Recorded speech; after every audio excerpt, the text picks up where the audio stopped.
Alrighty, been a while since I've done this. Or maybe it hasn't been that long. I don't remember actually.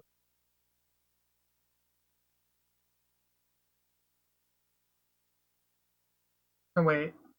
No, I'm totally wrong. The last time I did a casual stream was on my birthday. That was not very long. But yeah.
Nice!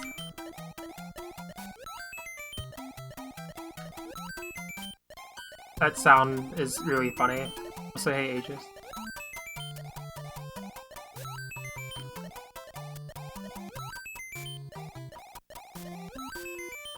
No, give me more.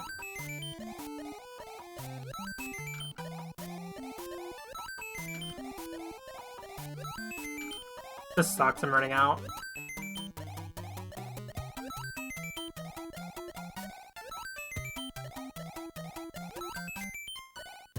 Hey, Whipify.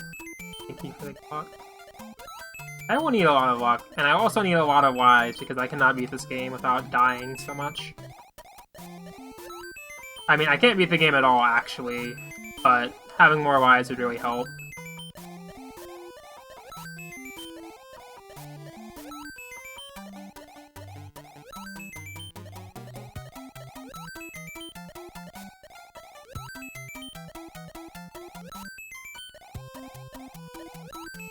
No!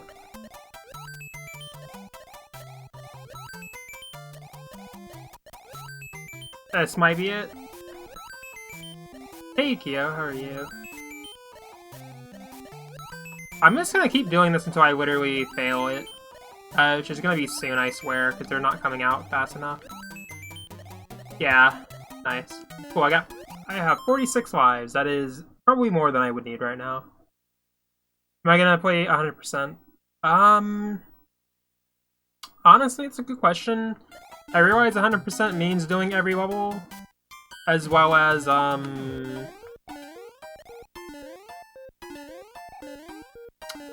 every level and all the hammer rows on the map, but I don't have to worry about, cards or, toad houses, but I'll still probably go on a few of those anyway, so I don't know, I'll think about it. There's a lot of levels in this game I can't beat.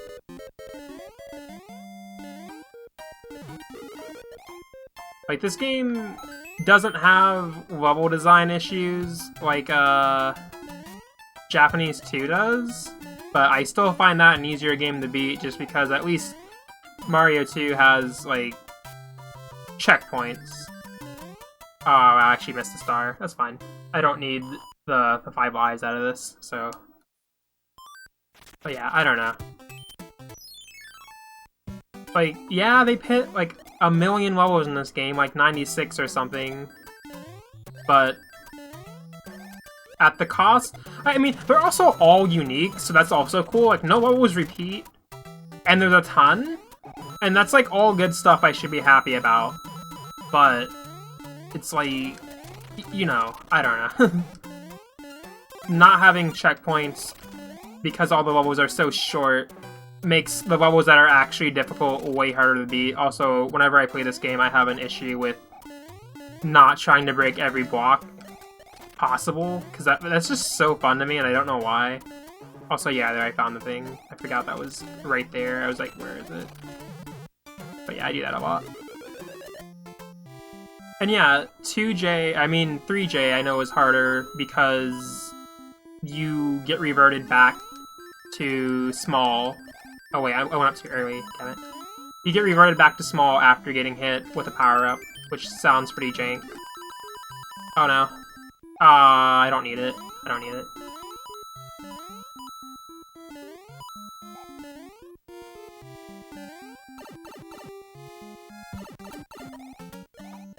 I'm playing on a Famicom with a flash cart. I do have an American cart of this. Why would I do that? I do want a Japanese cart, though.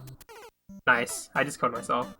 That's one reason why I should not play this game. I will do really dumb stuff like that out of nowhere. Like, there was nothing that was problematic at all. And I, like, ran into 3 things. Like, great. But, I could use save states on this flashcart, but I don't typically do that, but I don't mind if people do it to get through games, honestly. I don't know. I want it to be as authentic as possible, but if I have to play something on a different system to emulate it, I'm also okay with that. But I will try to go without states or anything. If possible. I used to play with save states when I was younger, and I was like, okay, these games are too hard.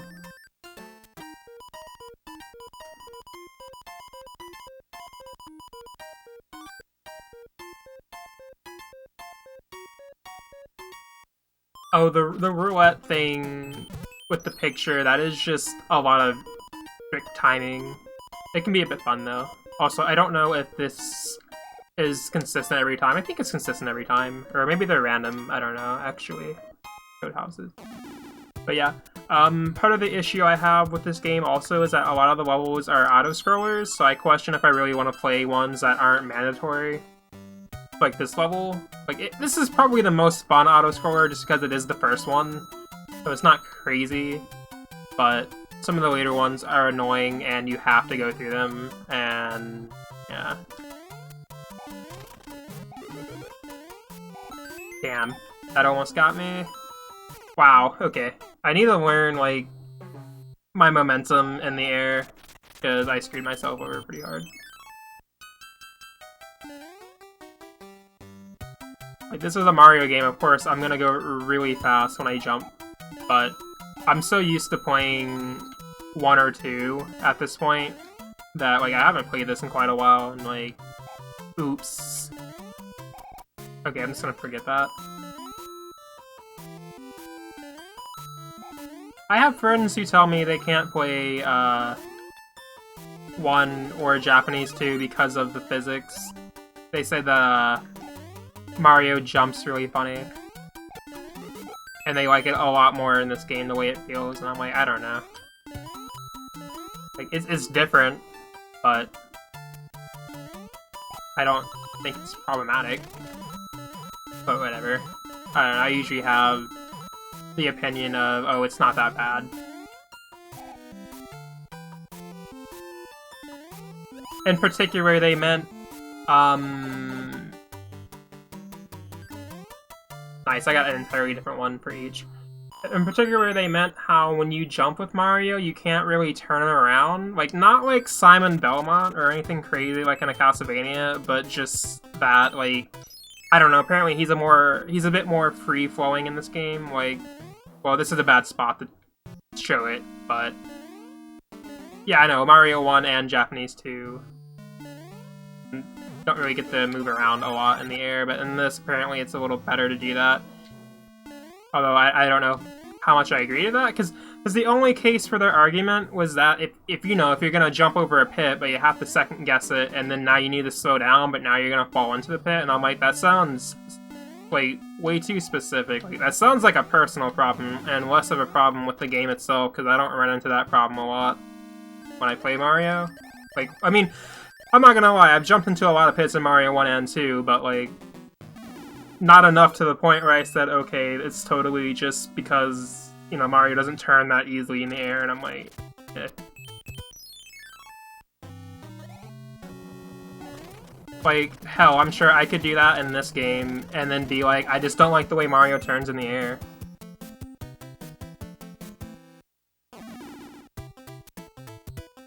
Oh yeah, this is called, Game Chat Pontificator. I can link that to you right now, honestly. It is a free app or whatever, and it's my favorite. Like, it's not the most convenient. I totally spelled that wrong, but I know it's gonna pop up with what I want. Oh, no, it didn't. Pontiff.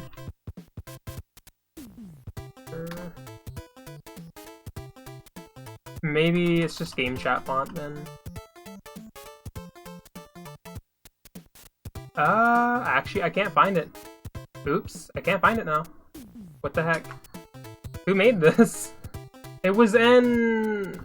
Gosh, what's that one site called? It's like GitHub or whatever, where you can like put up whatever you created. I'm trying to think, like, where do I actually... Because I'm using a pretty outdated version, even though, like... It's probably fine. Dang it. I gotta find out now.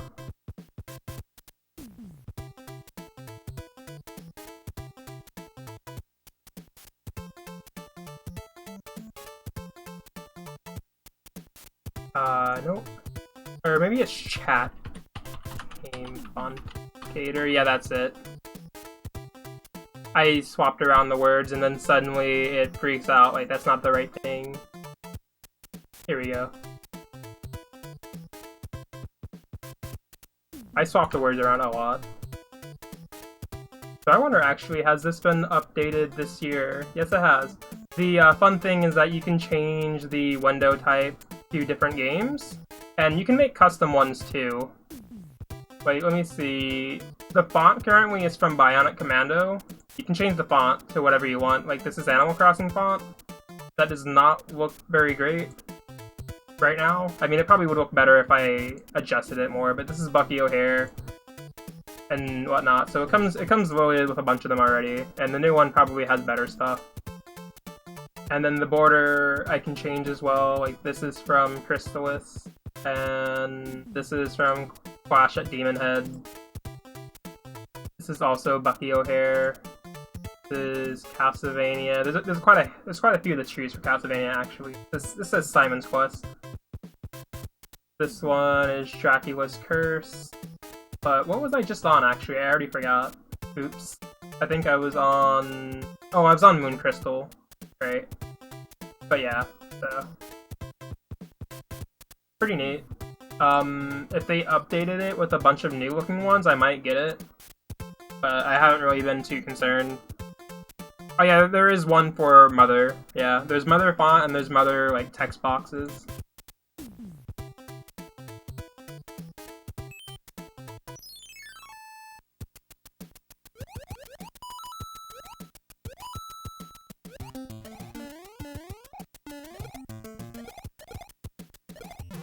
Nice.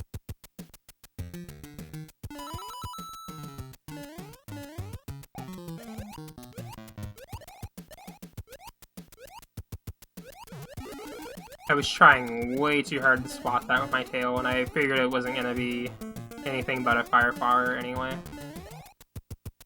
Let me go... Where's it at? Where's the thing at? There's a block around here, right? Did I come back here for nothing? There's a block around here that'll take me up. It's a note block. Where is that at? I don't remember where it is. I don't think I'm imagining this. Where the hell is that? Or maybe it's closer this way? Okay, I'm lost. Is it on the right side? At the exit? Hold on. Oh my god. Wait, there's a pipe up there. Nice. Well, I kind of wanted that.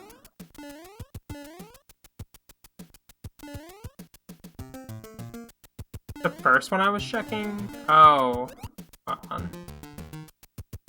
Oh, I'm an idiot. Well, now I don't have the leaf anymore, but yeah. Cool. Well, I spent forever, and that was so easy to find. I was like, how did I forget where that was? Also, how far can I get in this? Without warping, I can only get to World 5, and I get stuck in the second half where you're in the clouds, because I can't beat the auto-scrollers there. They're just too annoying. I would game over so much. I would just be like, okay. Plus, I think when you game over, doesn't it make you restart the world from the beginning? And like, I don't know, that got tiresome. When I used warps, I could get, well, not that I could get through them cleanly, but I think I could beat World 6, but then World 7 I would also get stuck on if I warped there. And then World 8 I also can't beat, which doesn't sound good. World 8 probably isn't as hard as I make it out to be. I mean, it's the last world, it definitely is hard, but I also can't deal with the auto-scrollers on the tanks there. Nice. I don't think these have anything in them, from what I remember.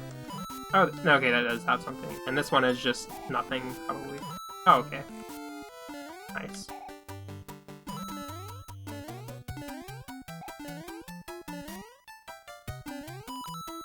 Okay, I am not a speedrunner. I've been watching too many runs of this. I cannot do that. I think I need the leaf anyway.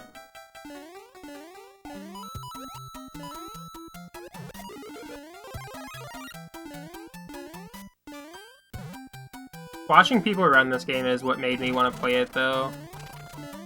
I've never beaten it. I've definitely played it a handful of times, but just like could never get over the hurdles in those worlds.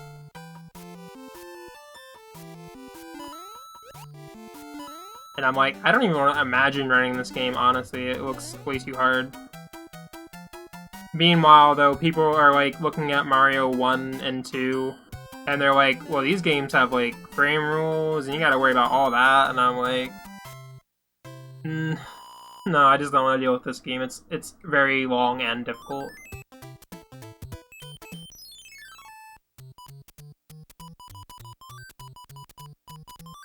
Oh, wow. What? Okay.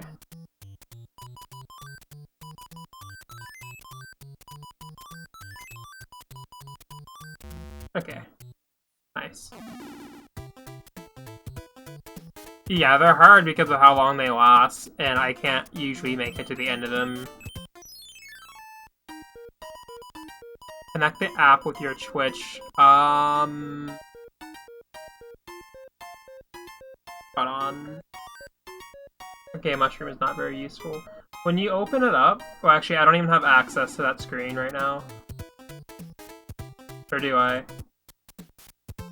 It's gonna ask you to put in your username, as well as your channel's name, which is gonna be the same thing, pretty much. And then it wants you to get an authorization token, and you click on get that, and then it opens up a page in a browser, and you just copy what it gives you and put it in there, and then you hit connect. I don't remember if you have to like connect it in any special way when you get to that webpage, but it should be simple. But I did show this to one other friend of mine, and they got really confused with how to set it up, that they just never used it. Like, they set it up once, but then they got a new computer, and they're like, I can't figure this out again, so they didn't use it. Like, okay, this is gonna be tricky. I think I stopped it on the mushroom. I did not want the mushroom, but sure. Okay, I did mess up really bad. Alright, well, just to verify that I'm doing this right, I'm gonna time it now. Okay. So the trick to getting those right is that, like, you have to press it early for what you want. So I had to press it before the flower aligned with it, which I can understand if you're not paying close enough attention, that might seem really tricky to get down. No problem. I enjoy these brief cutscenes here, if you want to call them that. Music is comforting, and I don't know. I really like the sprite animation of Toad doing that. Like, it's only like 3 frames or whatever. It just looks special to me. Thing about it is comforting.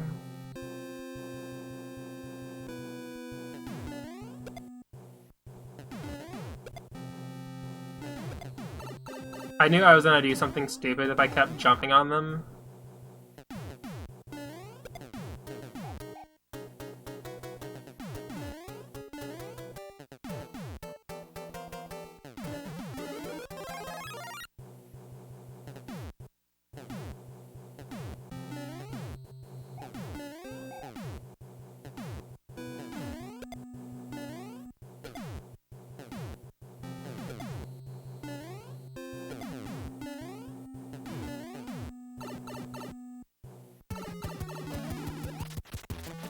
Nice.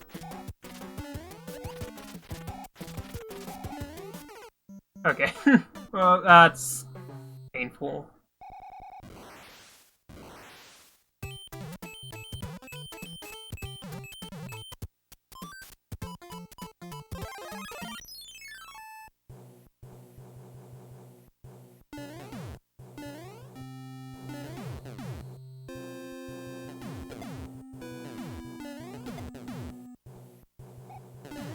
Also, here's something that's gonna sound dumb, and honestly, it's probably not gonna be a crazy debate, since, we've seen what bullet bills look like in 3D, but when I would look at their sprite, like, in almost any Mario game, any 2D Mario game, I would look at their sprite and I would think that, so they have arms, right? Don't they? Like, in the 3D games, they have arms that they clench up on the side. I always thought that was like a mouth, like a smile. I thought those were teeth. And, like, I just can't unsee that still.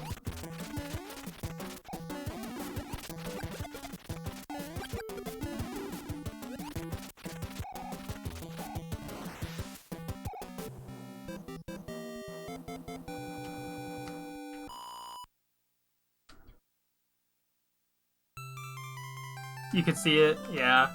The only time that didn't make sense is, I think, in All-Stars, their arms are animated, so they kind of, like, swung them around, and I was like, why is there, like, mouth coming off of them constantly? And I again, at that age, I never still thought about it deeply, to the point where I was like, oh, wait, that's because it's not a mouth. But, yeah. Also, how are you, Noodle?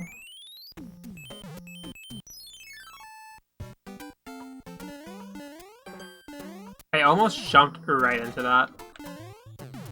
Yeah, great. Again. We are not getting, oh gosh. Ah, it's fun to bounce off these. I didn't realize I could hit them without bouncing off of them if I do that. Weird. But yeah, we are not getting expert level gameplay here. Nice. That was entirely unintentional.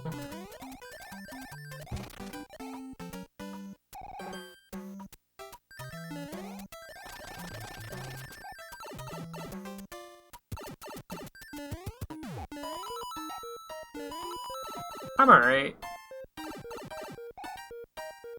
I almost missed that entirely. Oh, never mind. This lasts a long time. Forgot. I hate this enemy a lot.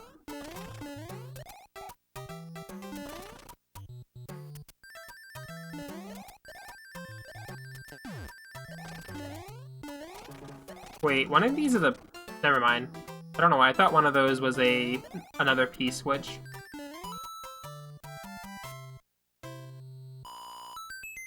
You only look at them as just being bullets, nothing else. That's also fair. Interpretation of sprites is funny. But I'm fine. I had a really good day yesterday. I got third in the Chip and Dale tournament I was preparing for. I didn't think I was gonna do that well, but things happen. It's hard to be consistent in a game, especially when you're running it back to back to back for like 4 hours, so it's surprising. Okay, I'm gonna pull it now. I probably... Again, I got the mushroom. I didn't want the mushroom. Great. Okay. Wow, okay. Well, I am bad at this. I've gotten this a handful of times, but whatever.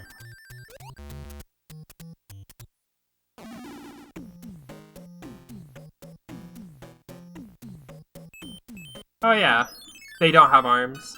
Right, there's also different types of bullet bills that just look different. Which is also fair. Speaking of Mario World, I like that game a lot more than this. I'm not sure if that is a very popular opinion. Oops, what am I doing up here? But I know both of these games are really, really popular. Like, everybody loves Mario 3, everybody loves Mario World. I don't know which people prefer, but I definitely prefer World. For a lot of reasons. But, yeah.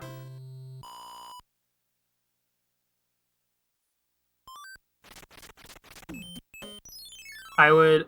If this game, if you could hold extra power-ups in a little box like you can in World, then it would be already, like, a lot better to me. It would make up for some of the difficulty in it. Meanwhile, if you took that away from World, I'm not sure if it would be as fun, but I don't think it would be totally ruined outright. Despite, like, being a very important piece to it. Like, that definitely makes it pretty unique. I really want to hit this. Yeah, I had no right to. So. Okay, I should just run.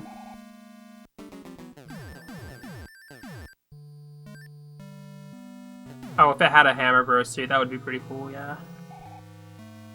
I like seeing runners go through this room because they get through it, like, while waiting only one cycle. Just so fast. Nice. Great, I decided to jump right back onto him.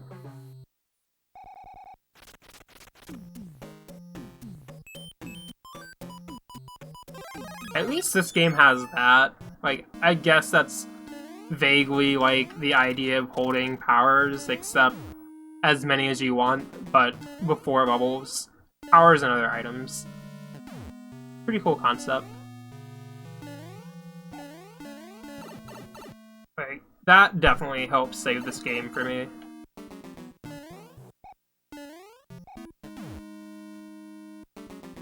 Yeah, I've also never finished World 8. I think it is too difficult for me. But I want to finish it. It's difficult, but it shouldn't be impossible. What did I... Okay, there's a ghost up there, I guess. Thanks. I don't know what's up there, actually, but that was cool. I was like, oh cool, I'm getting over it. I'm, going through the room fast like a speedrunner, and then... Oh.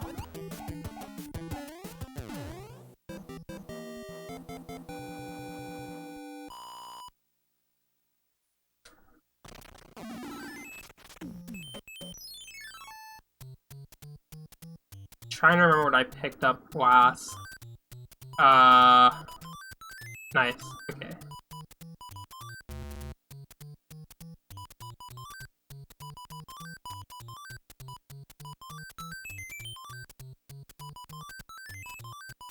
Nice. Hey. How are you, Luna? Is that how I read your name? Or is it Loon? How are you doing? I think I'm just gonna go ahead and fight him. I didn't really expect much else from that. Oh, Luna. Okay, sure. Luna is a good name. I don't know why when I play certain RPGs, I would always name characters with like the same types of names, and I would always name one of my characters in Final Fantasy III Luna. I just made that a theme every time I started up the game, which I tried playing a few times on different platforms and didn't really finish it on a single one of them, but I still always use that name. Also, I think there's something up here somewhere, right? Or no. Maybe it's not on that section.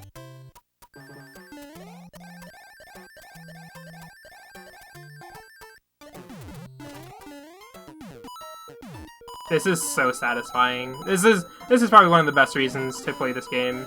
But at the same time, didn't they like literally make a Mario game based around just getting a bunch of coins? Like the one new Super Mario Bros. On 3DS, I have not played any of the new Mario Bros. Games.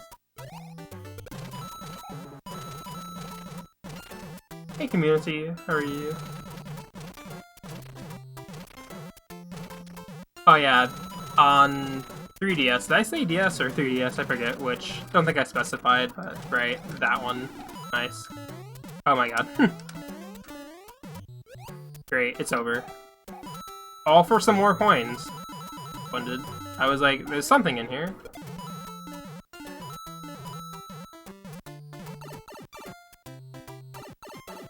Okay, once you get this... that's...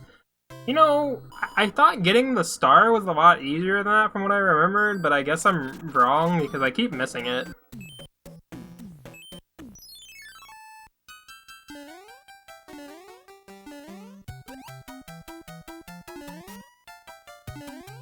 I'm alright.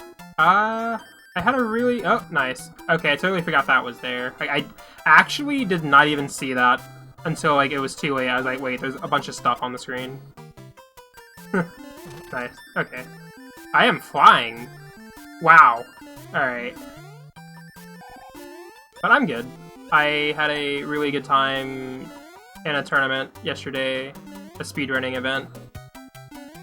And I was thinking of doing more runs when I got back on, but I delayed my stream for quite a bit, and then by the point when I still felt like streaming, but then I was like, I think I just want to do some casual, and I thought to myself, there's plenty of NES games I haven't finished ever, and I was like, what was the next one I said I wanted to try? And I was like, oh yeah, I should revisit Mario 3.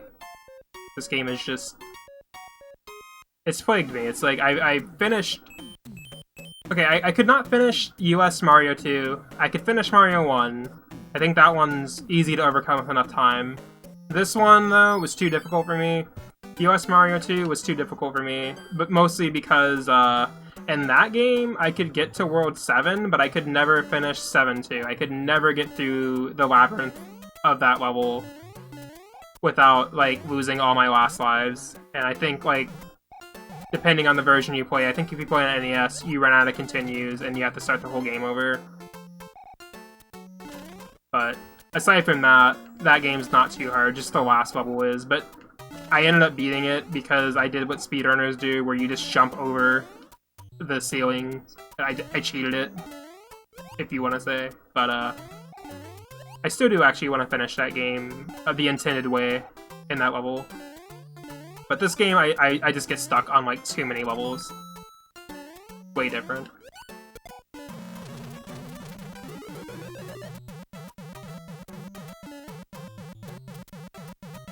Unlimited continues?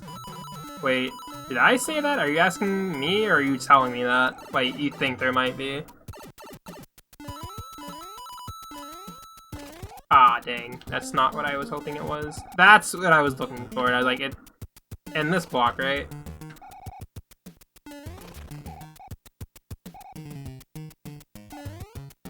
I don't think I can reasonably do this. Oh. Oh, no, I just meant US Mario 2 as in the one we got. The one that's known as USA in Japan, not Japanese Mario 2, which, you know, is just Mario 1, but like Kaizo. My favorite Mario on the system. Okay, I'm trying too hard, I do not... But at this point, I'm just running out of coins to collect, but whatever. Let me see if there's any coins to find over here. I think the Japanese version of US Mario 2 also is probably limited and continues. It's only when they like put it on Super Nintendo and GBA it was probably more fair in that regard. Yeah, I wouldn't know, but I would assume it's probably still limited. Just because I'm pretty sure it's the same exact ROM, they just changed the title screen to say Super Mario USA. Which is, again, probably one of the best localization choices you could make. Like, looking at that is really funny. That is a mushroom. No, it's not. Sorry. Cool. I'm gonna mess this up real bad. It's like, I need... Okay. I think I messed it up. I was gonna say, I was like, you need all the focus in the world to do this. And I'm never gonna have that much focus on it. How to casual game. When you don't feel like speed gaming, that's how you casual game. Honestly. That's how it is for me. I like primarily want to speedrun stuff, but then when I'm like, I don't have that mood, I just go, okay, let's find something else to do.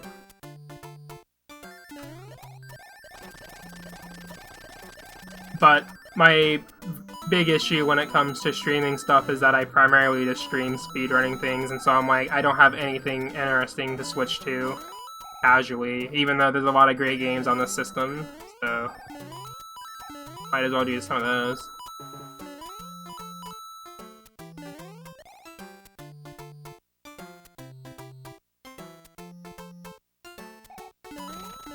Honestly, like, I've never tried Mario 64. I kind of want to in the future. Not sure if I would do 16-star though, just because for some games I'm a bit picky about partial categories. Like, depending on the game, I don't want to skip as much content, and Mario 64, like, for me casually is very fun to go through, like, all the levels. I'd probably start with 70 stars, which probably wouldn't be recommended, but I don't care. But yeah, that does sound pretty good though. I think from what I've seen people do, like getting a time under 30 minutes is a pretty good start for that category, considering the difficulty of some of the tricks in it, as well as the overall length.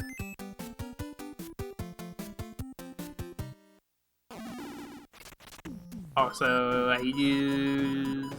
Wait. Shoot. Oh! I have to use things to get them to move through the list. That's right. Well, that sucks. I forgot. I was like, it's so great having this menu of items I can use, and then, oh yeah, that's the limitation. Oh, I hit down. Okay, never mind. I was like... My expectations were shattered, and then... Cool. Alright, good. I wonder if I didn't know that then before. I have no idea. But like, that's so bad. Because I played this on both NES and Super Nintendo, and I think on that version you just keep hitting right and it scrolls over. I don't remember. Nice. I'm probably gonna die. Maybe. Okay. I actually didn't know that, I guess. Like, I don't know, I'm forgetting so many things about this game.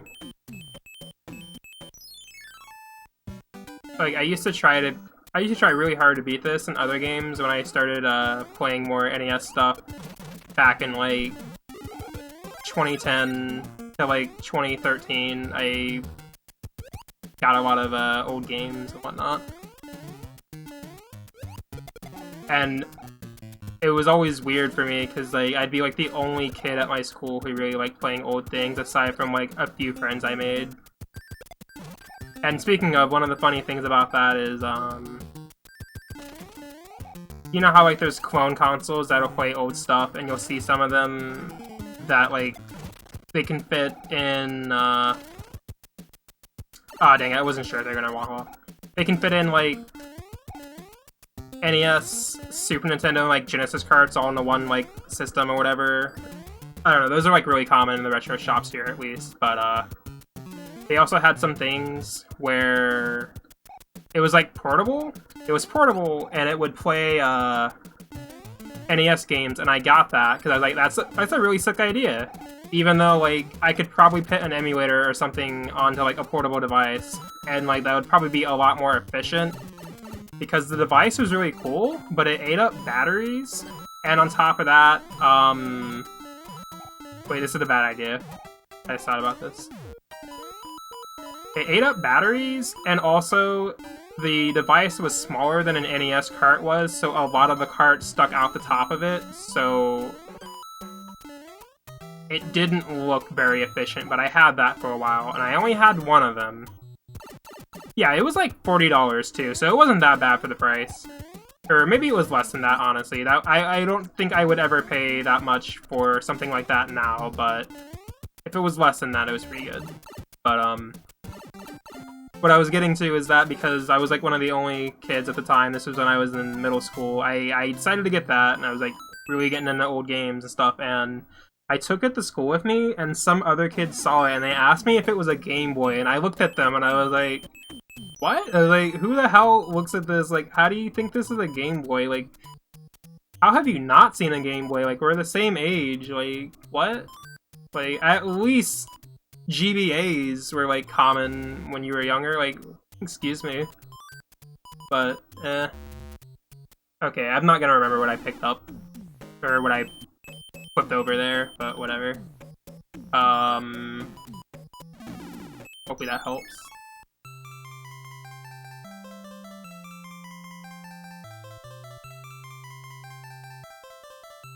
Retrons, yeah, there's like a ton of those.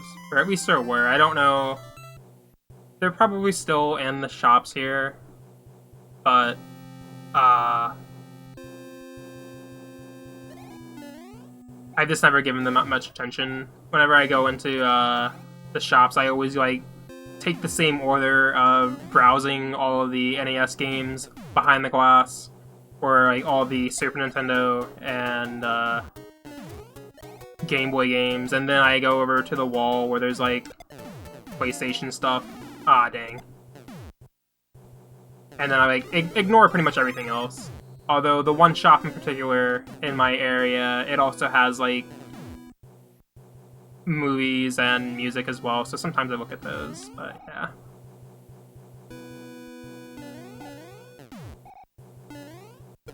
Also, excuse my rambling official taco parade. How are you doing? I totally miss speaking to you. If you thought I talked a lot when I do runs, like, if I'm playing casual stuff, I just don't shut up even more. You get to hear my voice, like, never stop, and I'm also playing games really badly. So it's a combo deal there.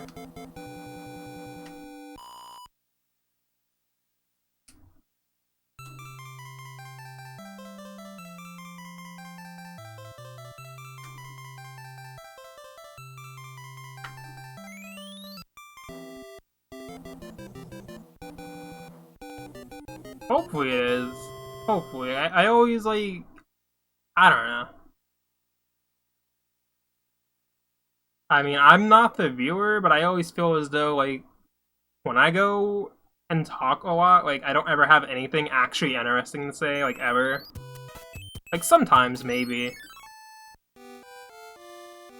Oh yeah, I can fall all the way to the left here and get something, like... What is this? Okay, Firefly. I was gonna say, if this is a leaf, why would it be here? Okay, that's better.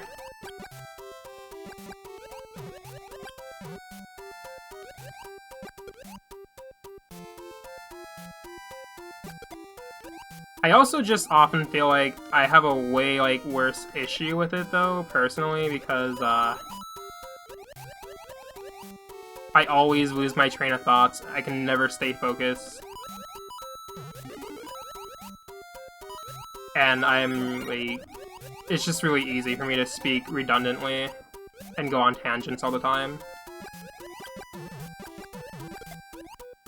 And I'm like, that probably doesn't sound very interesting to listen to.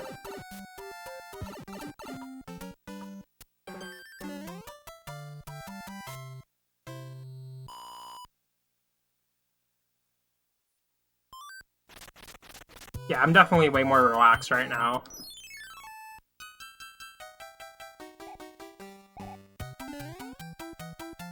Like, I can... Oh, like, I'm trying the game, but I'm not as concerned, like, at all, so I'm looking at chat with less concern there. But, one of my biggest issues... Oh, no, I missed one. I like this level a lot. I like this gimmick, but it's also kind of dumb because I feel so limited. Like, my speed is so limited, like... This would be more fun if this were in a regular level. No! Whatever.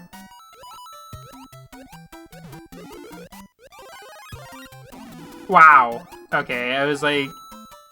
I might run into the fireball. No, it was damn cheap.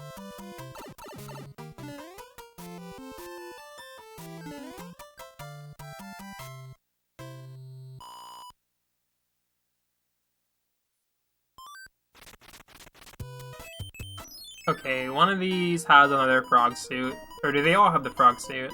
I'm not sure. I'm pretty sure they all do. Either that, or I've just consistently picked the same one.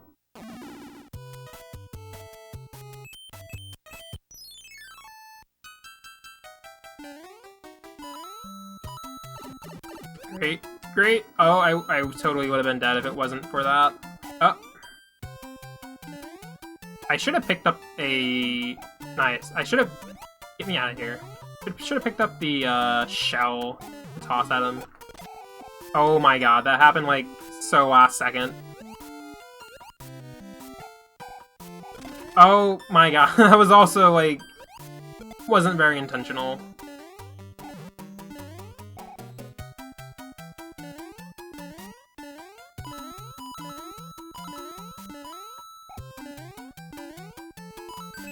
Well, I lived.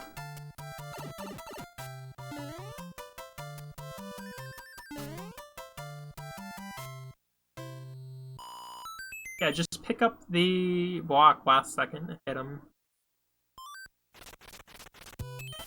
I wish you could hit the giant cheap in Mario 64 like that, the one with the sunglasses. That thing terrified the hell out of me as a kid. If I could have just killed it, I would have felt so much better about it. I totally don't remember which door to go into. This is not the right door. It was the one after that. Dang it. Okay, I don't remember. Is there anything at the end of this room I could make up this boss for? Yeah. Up. Could be good.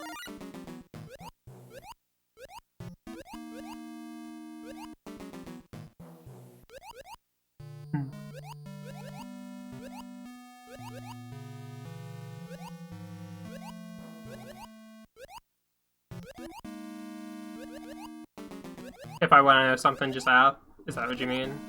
I totally will. If I need to. Yeah, I don't know why I keep trying to jump up. Oh well, at least I'm all powered up now. So...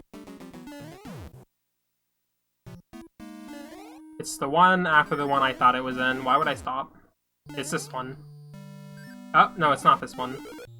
Why would you go that way? Okay, that's annoying. Is it...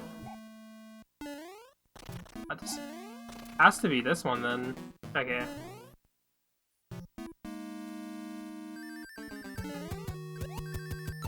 Nice. That transition happened a lot faster than I expected.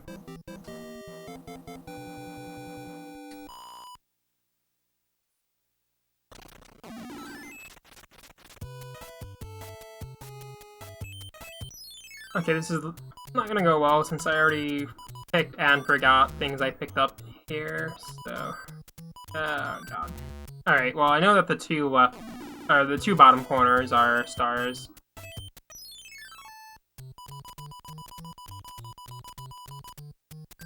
Yeah. Sometimes I'm not very direct about what I mean, and then other times I am extremely direct, if that makes sense. But yeah. That's... mushroom. That is... Okay, whatever. I think I'm just gonna stop doing these, honestly. Like, I've gotten them a handful of times in the past, but it's not that worth it. A little too troubling.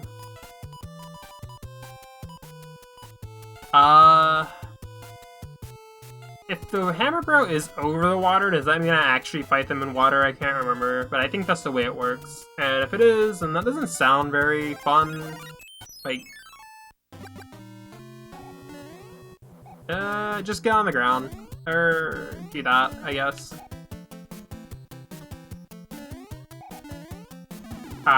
Whatever. Wow, okay. Oh! Yeah, okay, as I said, I don't think fighting them in water would be fun. I was thinking this is probably gonna be not as awful. But no.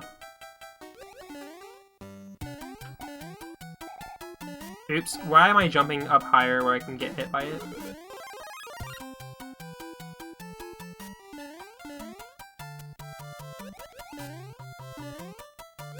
Nice. Nice. Even better.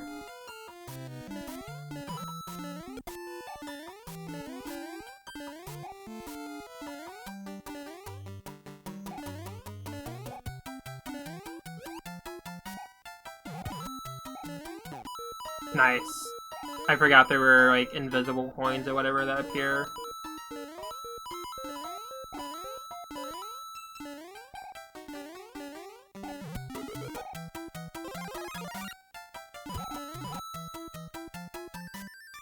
And now there's gonna be a whack too.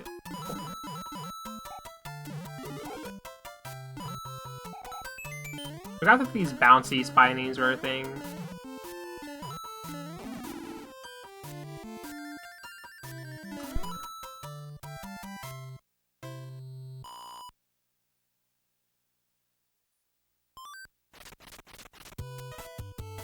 Okay, I'm tempted to go fight him now.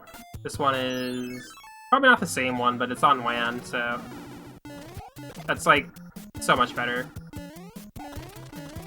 Also, I'm not sure if it's true for a lot of them, but in some of these fights, aren't there at least like one power-up or two hidden in the blocks? It might be just a very specific fight with some Hammer Bro in some world, I can't remember. But yeah, no, I don't think I'm going to try to go and do like 100% of the levels or whatever, just because I don't think I want to do level 5 here. From what I remember, it is a very obnoxious one.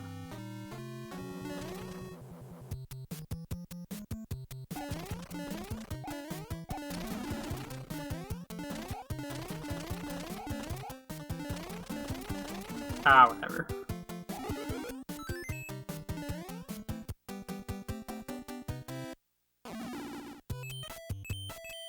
But I'm also slightly tempted to anyway.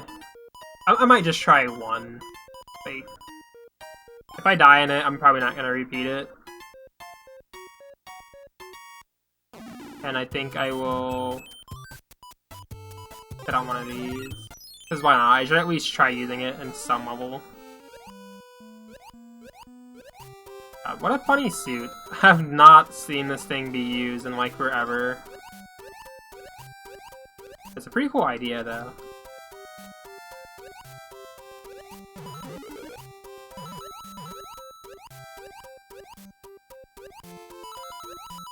Too bad there's like no attack I can do with this thing, but I'm like extremely defenseless, so that's not great. Okay, I can deal with currents well, so that answers a few questions.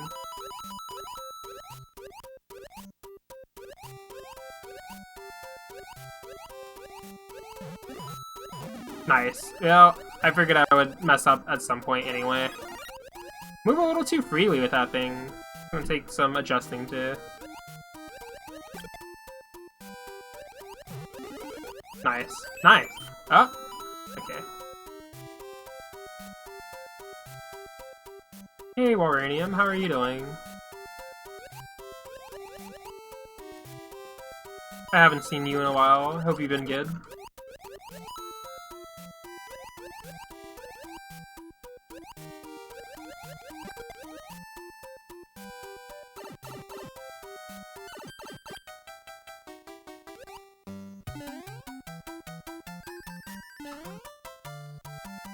Alright, I think that's the trick to getting consistent stars. I thought it was pretty easy to do, but then like I was trying and I was like, why is this so like not what I remembered?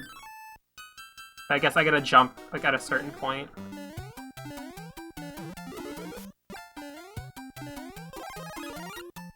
Phantasy Star is a series I've heard about a handful of times. I've never tried it myself.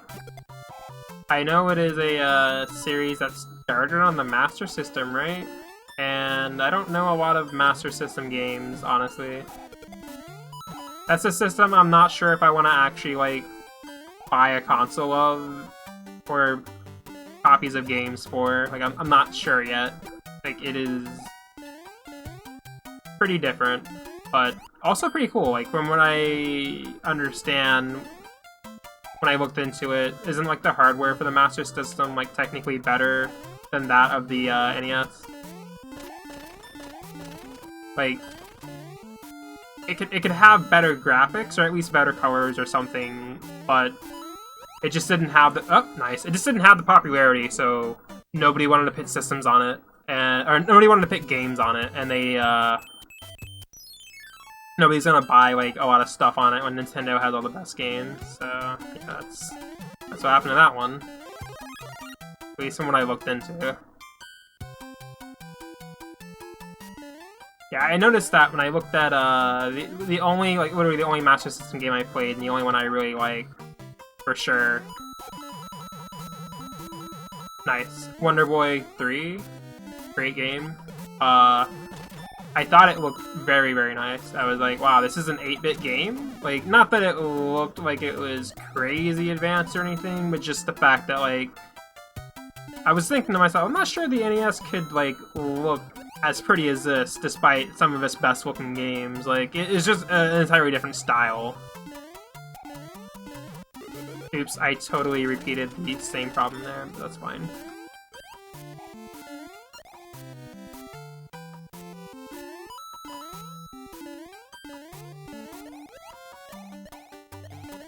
There we go, that's a solution. Alright, I'm gonna try to not fail it. And I had no speed, so of course I failed it. Oops.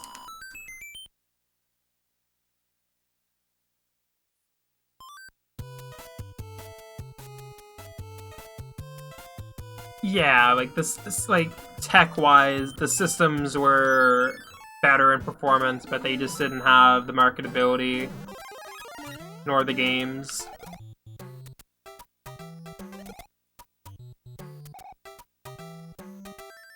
Quality though, like, I don't know. Honestly, I feel like at least what I got out of Wonder Boy, like that one, so good. Why, wait, are there any coins that get made out of this? Why would I do that? Are they below? I want all these coins here. I should have got them first, I guess. But, like, I don't know. I looked at Wonder Boy, and that game seems as though it's, like, really ahead of its time, honestly. Like, it is really good. Like, easily a lot better than several NES games, honestly, in my opinion. If it were on the system, I think it would have done crazy well. At least for a Nintendo game. But it's a Sega game, so I don't know. I've, again, not played... Oh, that's how I get up there, too. I've not played a lot of games on the system, so I don't know how it really stacks up in quality to most of the other ones. Just the only other Master System game I've seen a lot of is Alf, and God, I hate that game. That is one of the... I don't know how to describe my feelings for that game. It's just not fun looking. Not even as a joke.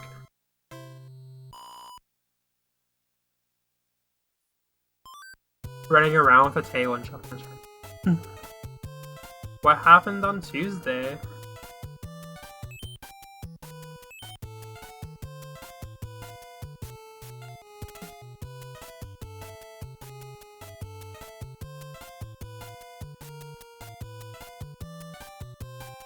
Oh, I totally missed you there, Milk Crate. How are you doing? Oops. Just playing the game and rambling. How realistic is this game? That's a very good question.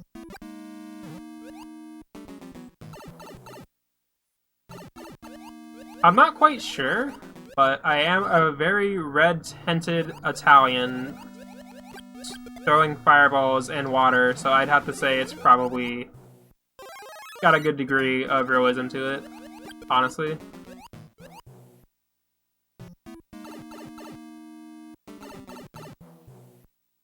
I've not seen the Mario film. I kind of want to see it sometime. I hear it's not great.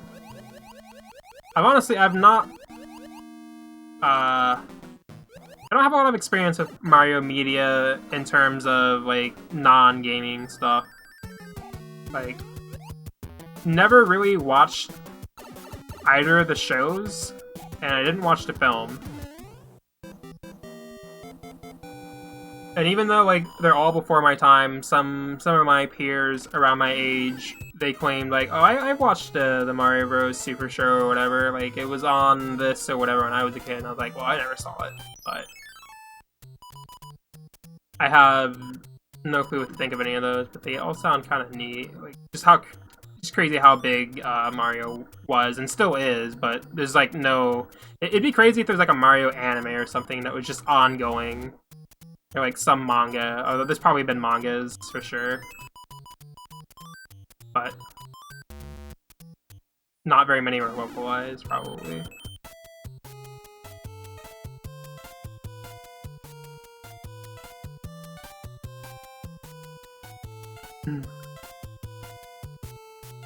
That sounds pretty goofy. Also, I think I'm just gonna skip that thing.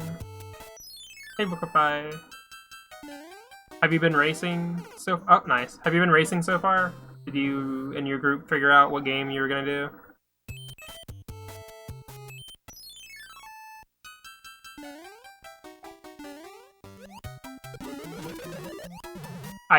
No.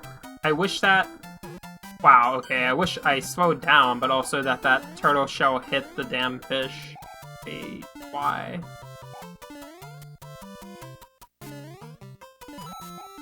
Well, that's helpful. No, it hit that and not the fish.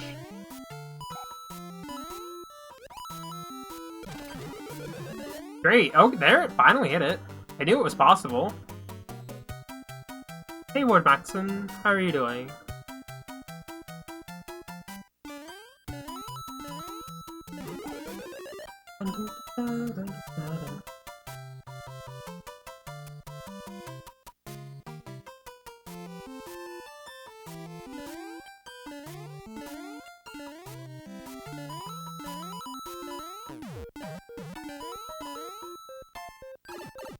Also, I might just be, like, a big complainer, but I feel like levels like these, like, they're challenging, but not for the exact right reasons. But they don't completely, like, turn me away from wanting to play this game, but I just don't enjoy it all that much. Like, there's a challenge to it, but...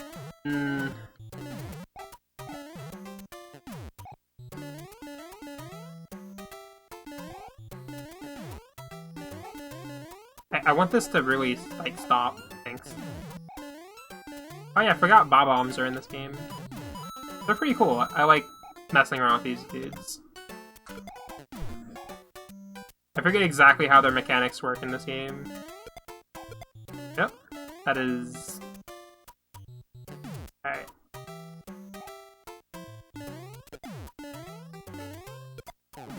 Nice.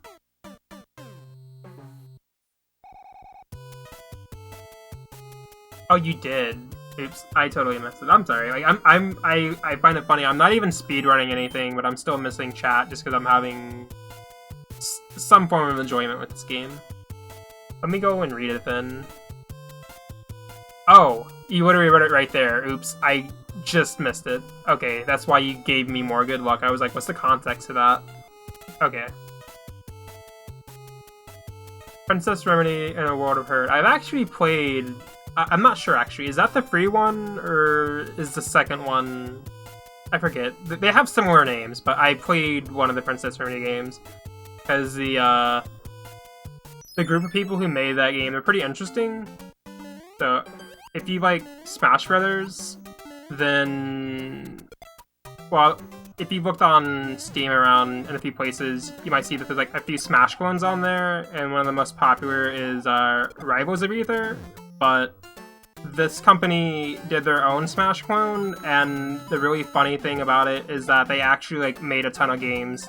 They've made a ton like for the past decade, and they actually put all the characters from their games into this one. So unlike Rivals, where like all the fighters in it are unique for that game, this one's more like Smash in a sense of it's all of our mascots or whatever. So, I looked into more of their games and I was like, oh wow, Princess Remedy is kind of fun. I thought about if I would speedrun it, but it doesn't seem like it's awful, but it doesn't seem like it'd be crazy fun or anything.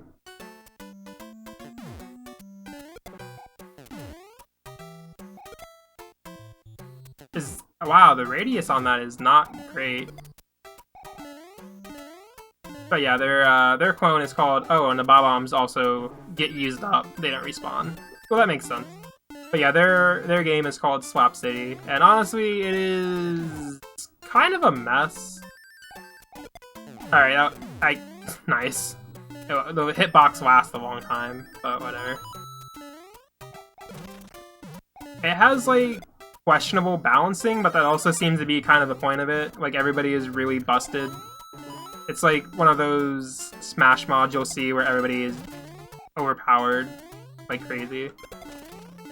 But when you actually design your game that way as like a somewhat serious fighting game and everybody's broken, like, I don't know. Sometimes it feels overwhelming and not very fun. That's so obnoxious. I wish I didn't leave that there now. Okay, good, it despawned.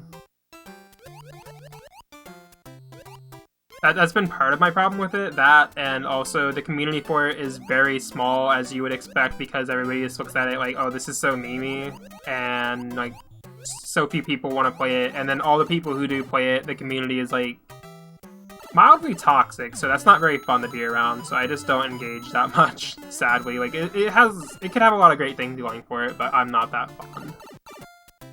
But their other creations seem really nice. I want to see what more they would do, because they have a lot of neat ideas.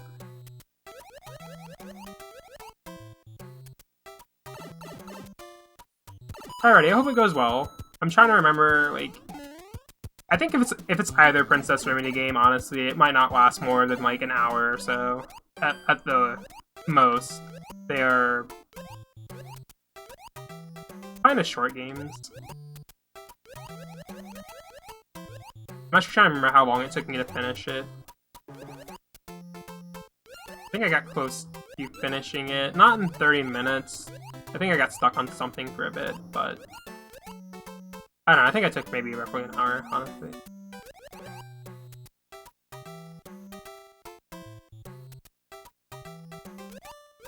Nice. Okay, good, I'm finally out of this level.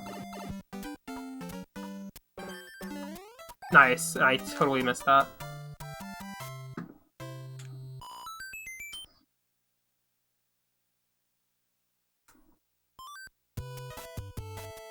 Oh, I realized you told me I could only break those with turtle shells. Dang. That's kinda dumb. I guess I'm just too used to using Bob-ombs in, American Mario 2, where they just bust down things for you.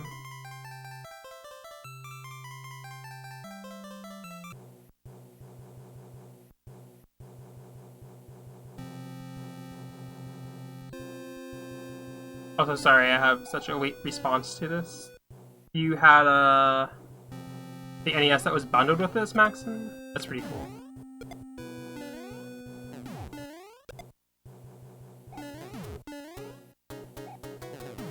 Like, oh wow, I'm surprised that didn't hit me. This is probably a big favorite of yours. Nice. Don't know why I screwed myself over like that. This game is really hard for me, not because of reasons like that. That is something I will take the blame for sure. But there's other things in this game that just kind of get to me, and I can never finish them. Oh yeah, I forgot that canoe was there. I don't think I want to go for it though.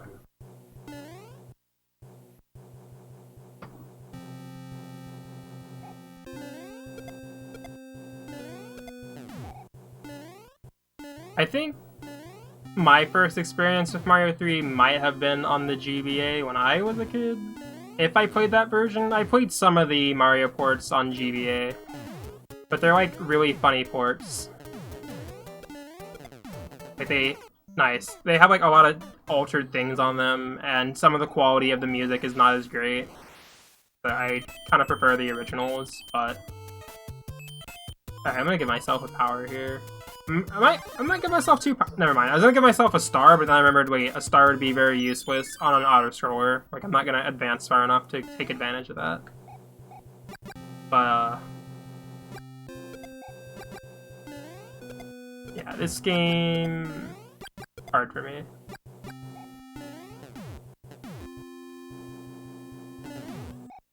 And I was gonna say, when I started getting more into playing old games, like 10 years ago, it was really fun because my oldest sibling, my sister, she's like 16 years older than me or something.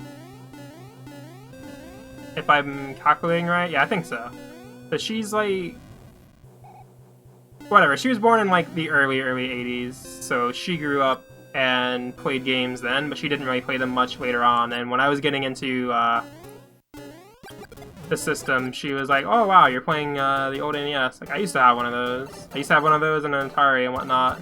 And I was like, yeah, they're pretty neat. And for a while, we would play like old games like Mario 3 together, and it was actually pretty fun. And I helped her beat Zelda 1 and Zelda 2.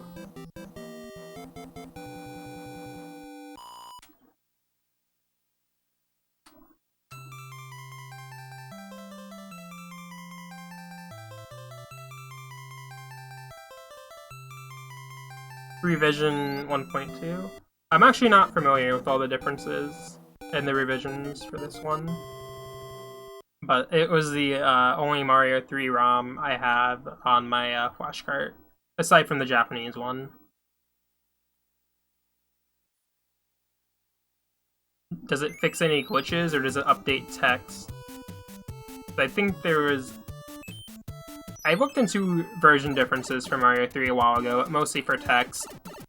Which versions had the names of which worlds is what, because I looked into it and apparently they changed from like grassland and waterland and all of that, depending on what you're playing, and I was like, oh, that's kind of neat. Like, the Japanese version has completely different names, and then the SNES version also uses different names, but I forget what other differences there are.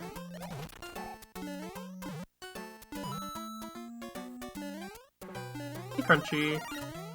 How are you doing? Actually, I think I'm gonna run through here. Oh yeah, I can't break those like that. Never mind. That was a bad idea. Why did I do that?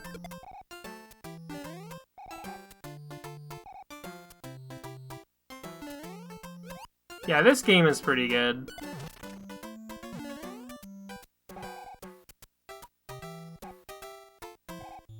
A different background for the palaces? Oh yeah, wait.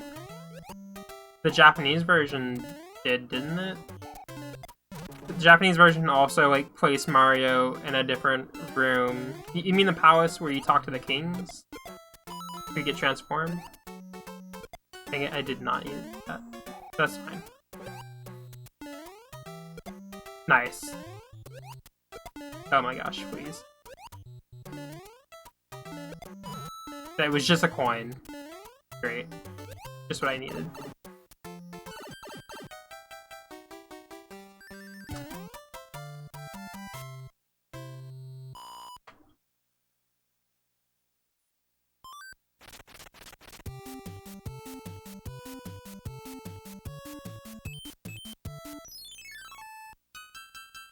Thanks. It was a lot of fun participating in Chip. That is a very fun NES game.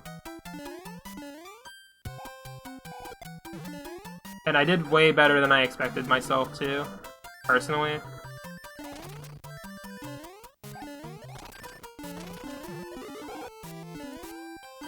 Just from the amount of practice I had going into it at the least. Like, I know I can play that game alright, but like the top runners, the top runners, they're insane. So I was like, oh my god, like 5 of the people in this event could like reliably get low 10s or sub 10s like constantly, and I'm only, at best, I'm only gonna get like a mid low 10 or whatever, like 10.05 or whatever. Like, I'm not gonna keep up.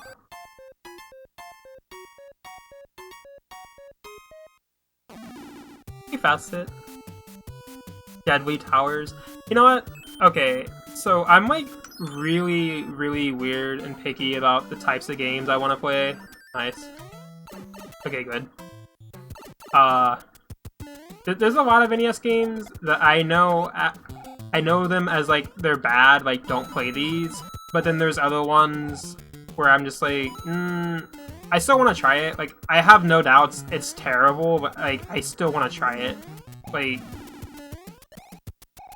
and then of course some people would have differing opinions. Like, no, it's not that bad. I actually like this one. You know, I grew up with it. Like, maybe Deadly Towers was your favorite game or something, or maybe Milon's Secret Castle was. Speaking of, I watched a friend play through Milon like a month ago, and god, that game is something else. I've never seen someone play through the whole thing, and it looks like it has good ideas, but does not like do any of them right at all. But that I need to try. Deadly Towers at the least, maybe. Alright, that hitbox went straight through me, but sure. It's the kind of thing that should be seen to believe. I've seen a run of Deadly Towers at like a GDQ before, and the runner was like, please don't play this, but I don't know, like it didn't look crazy fun, but it still feels like something I would want to try to at least know, like, okay, I can see why I for sure wouldn't want to do this to myself. I had so much trouble getting around that second hammer bro there when I was younger, and I didn't realize I could jump onto that cloud.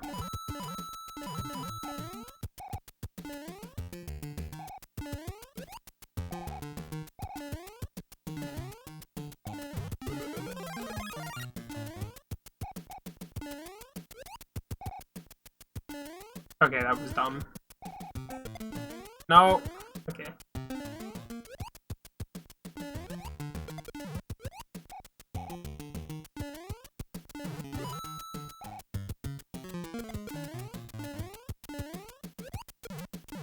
Good. I got the life and I didn't kill myself at the same time.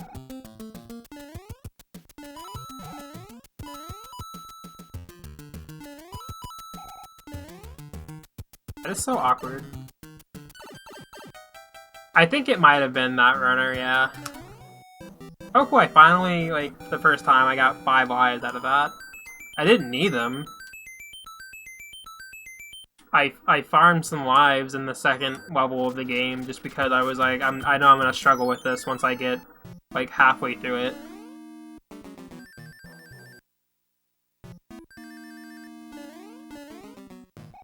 So yes, the more lives I can get, the better.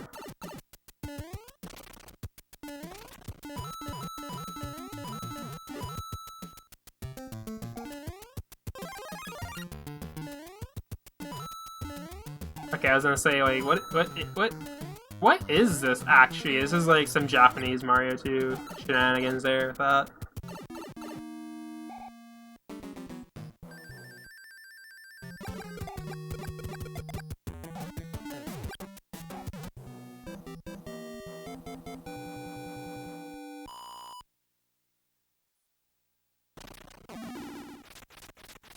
Platformers are what you're gonna find the most of, honestly. And I know of so many.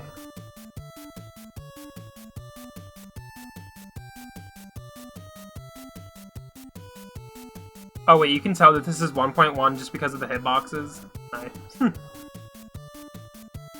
No, so you mean they make them better, as in, like, I would actually get hit by some of the things I didn't get hit by. I shouldn't play on it.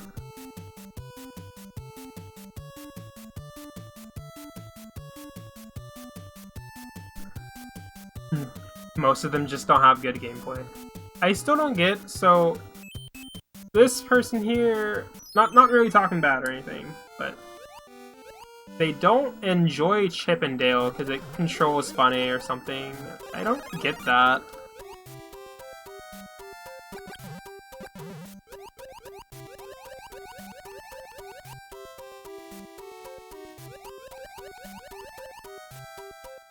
Like, I'm not sure what... Okay, I'll ask this. If you could change something about Chip and Dale to make it more enjoyable for you, what would you do to it? What do you think it needs to have changed to be better for you?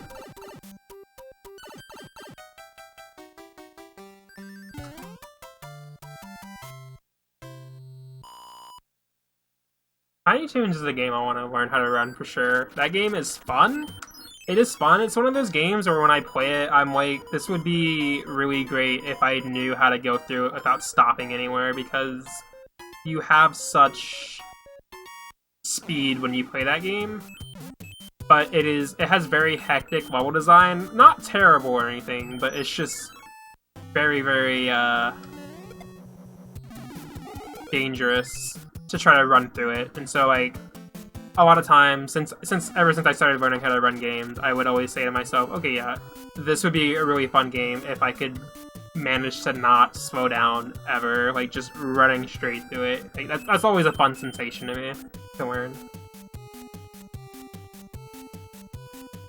But the second Tiny Toons game, I tried that as well, casually, and that one is strange. I got stuck on that one, but for different reasons. I just couldn't figure out how to beat some of the mini games properly. Nice, that was so worth it. Well, I should have just broken this block. Why did I not do that? Oh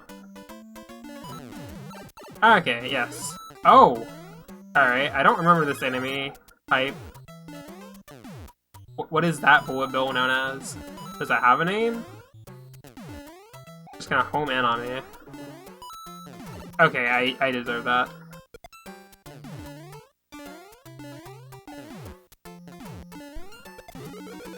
Nice. Oh, that's a vine. Okay. Nice. Okay, I'm happy I did that. Like, that probably isn't hard to do, but I can mess up really bad and just get myself killed for no reason, so... Sick. Alright. Good progression for me there.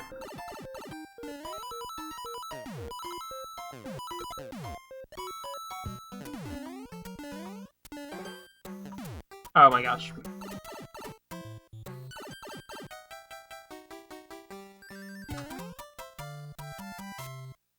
Now I wish I had that one emote that just says Fire Flower Mario looking out his window. I don't get when that became a thing, but I kinda like it.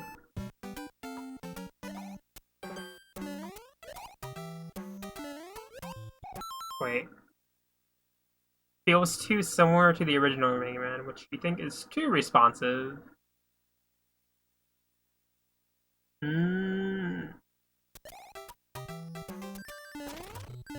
I feel as though I could kind of understand what you mean. Oh yeah, I forgot I can do this. Nice. Don't know how I could forget that, but... Huh. Too responsive. See, that's funny, because one of my best praises about Chip and Dale is that it feels like it would be really hard to actually mess up my inputs because the game reads them so well. Like, it's so good. Like, it feels good to play because of that. Oh, nice. This is cute. Just a little mock-up over here of the first level, or at least the way it looks here with this layout. Oh, wow.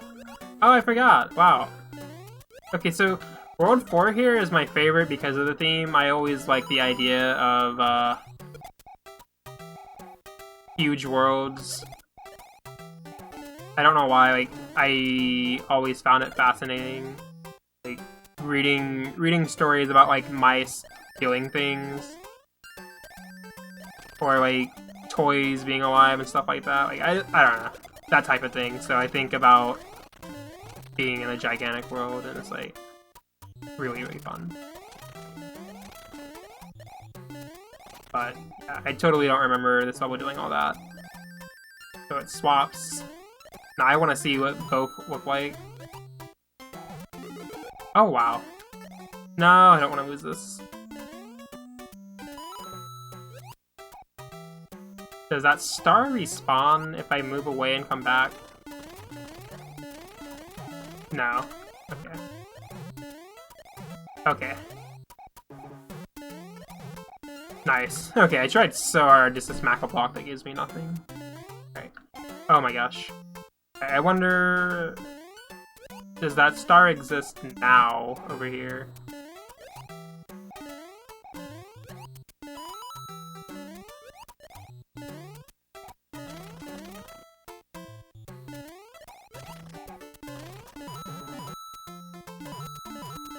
Nice. Oh. Okay. Yeah, this game is pretty fun, honestly. This is a good game. I'm just bad at finishing it. So hopefully I can change that tonight, maybe. Damn. Don't know how realistic I could try finishing this game, though, like, without taking too long. Because I'm not exactly tired just yet. Well, at least not too tired, but I don't want to be on forever. Great.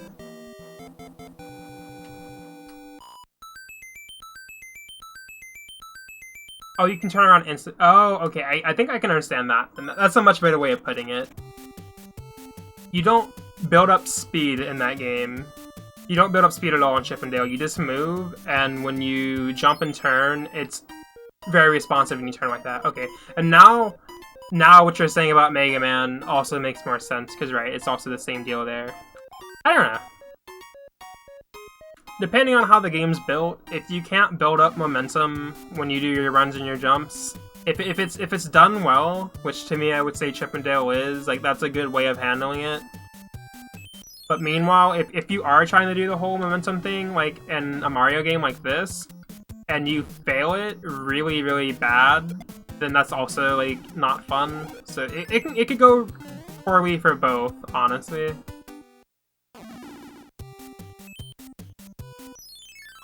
But I think both styles are done really well in those respective games. At least personally. I don't really have any problems with how Mega Man feels either, because of that. But yeah, no, that was a much better way of explaining it, though. I totally get what you mean now. Nice. Oh yeah, I forgot these platforms existed. Oh, okay. Oh, okay. Alright, they do change. Okay, I thought they changed, but that one wasn't changing. Excuse me. Alright, don't hit them from below. I'm very fearful, because I don't remember if these things, like, if you can crush yourself against, like, a ceiling with them or not. And I don't want to crush myself. Oh, alright, this loops over.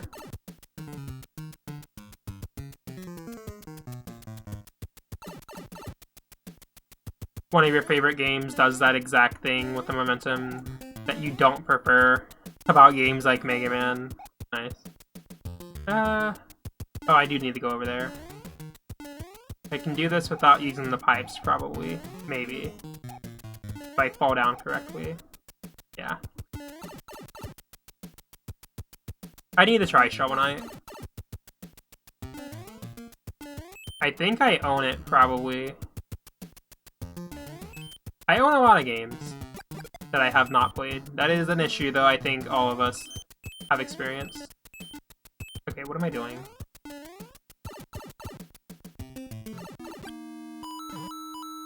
Alright, now I'm so curious. I saw something as I fell down, but I'm not going to be able to reach it.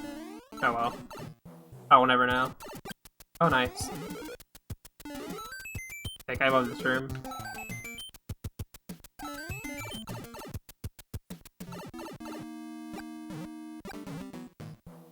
Damn it, I hate that they fall off. Oh well.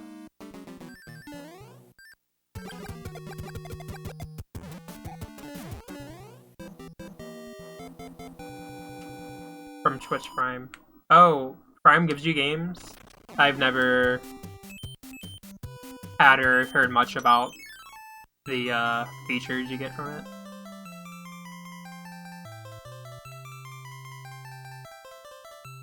Okay, so this king is just a little Godzilla, which is fitting for this world, I guess, since everything is big in it. About 5 games. How do they do that exactly? Like, do they give you, like, what? Is there, like, a Twitch game service that they give that to you? Or do they give you, like, a key to something, like, on Steam or some other service? And is it, like, only temporary? Like, you can only play it if you have Prime? If it wears out, like, do you lose access to it? They have their own launcher? Crazy. Never would have known that. That would make more sense, just as I did not expect that to be a thing.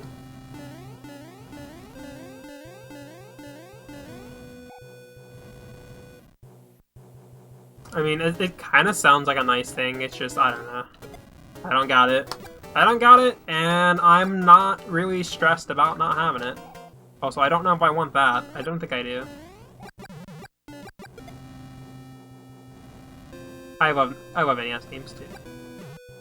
I don't know what really drew me into the system. I'll be honest, I think it was some of the Mega Man games. Like, aside from the handful of games I played when I was really, really young, when I was like 9 or so, my parents got me the Mega Man Anniversary Collection, and I was like...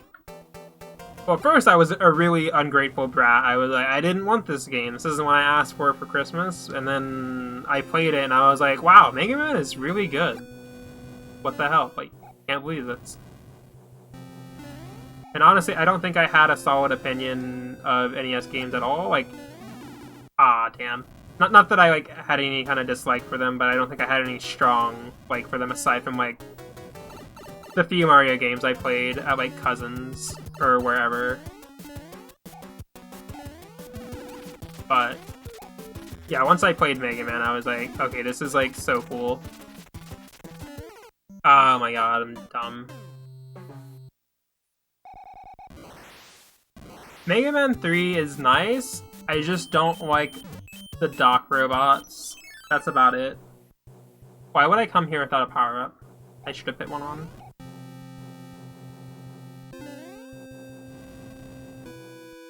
But yeah, no, the Mega Man 1 through 6, there were games I played through a lot in the past. Like, from 2006 to, like, maybe 2013 or so. Whenever I played a lot of NES games, I would play those ones in particular. Usually either on the Anniversary Collection, or when I found out that I could emulate things on my computer, I just played them there. But, I played them a lot, in particular on my PSP. That's where I like to emulate things. Or at least that's where I preferred it at the time. Portable emulation is pretty cool. Especially of, like, console games. Like, really neat.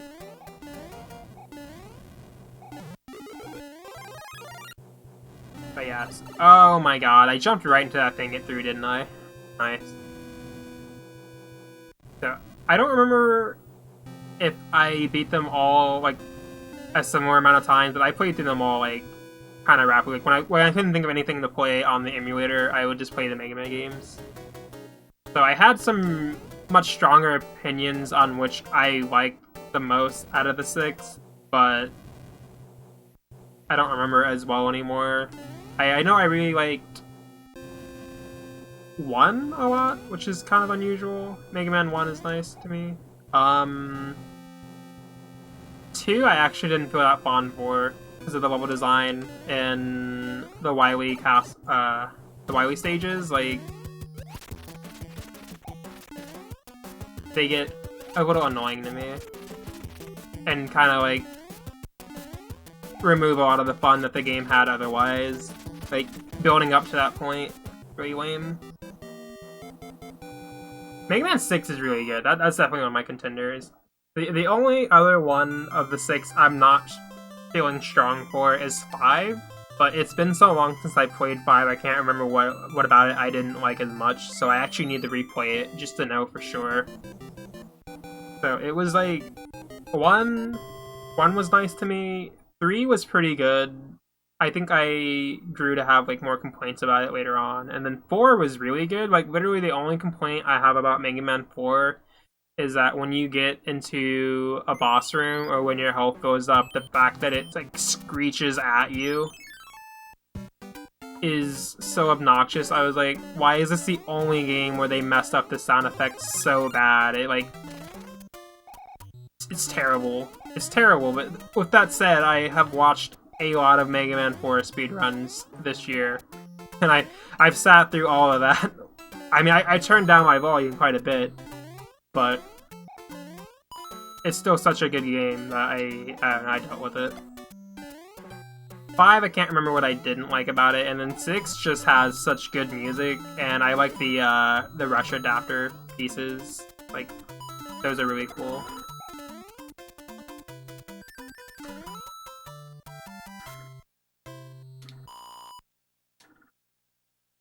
Five also has really good music, but I just can't remember what it is to it.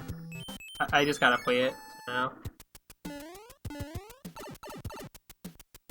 But yeah, so let me see. I've been on not too long, honestly, like a bit over an hour. But yeah, now that I've gotten this far, it's about time for me to struggle with this game because I'm gonna get to the second half of World 5 and I'm gonna get stuck. I'm probably gonna get stuck and I'm gonna have to debate if I want to use the whistles at all.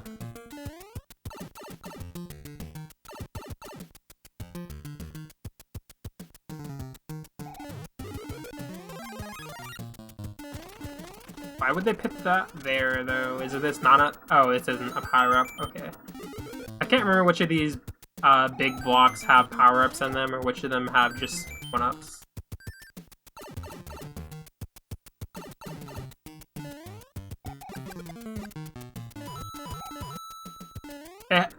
You know, it's gonna sound really dumb too. 5 has some of my favorite stages that I played, so like, again, I still can't remember what it is I don't like about it, because like every time I say something about the game, it sounds more like I do like it, but I just gotta revisit it.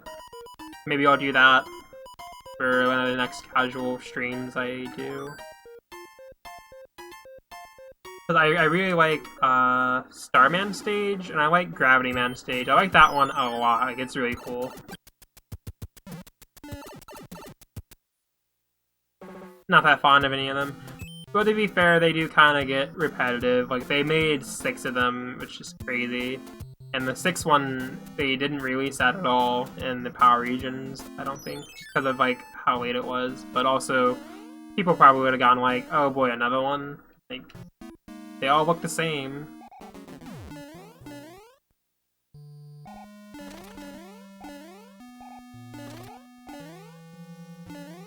I'm gonna try so hard to hit this, and I'm probably gonna... Wait, I don't think I could fall into that. Could I? I'm probably safe. It's one of these. I'll try taking it. I don't know if I can build up speed very easily here.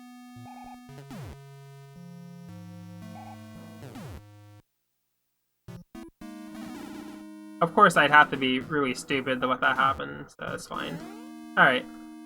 That's okay. There's only, like, some lives up there or something, probably. Oh, there's another one here. I don't feel like going back to try that again, though.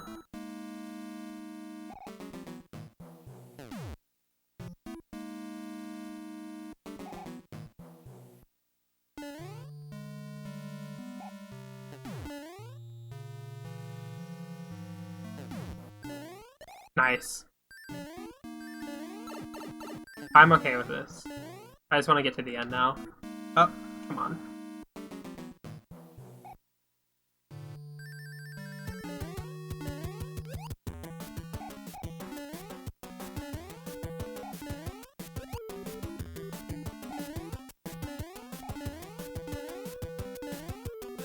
Okay, that was making me mildly uncomfortable.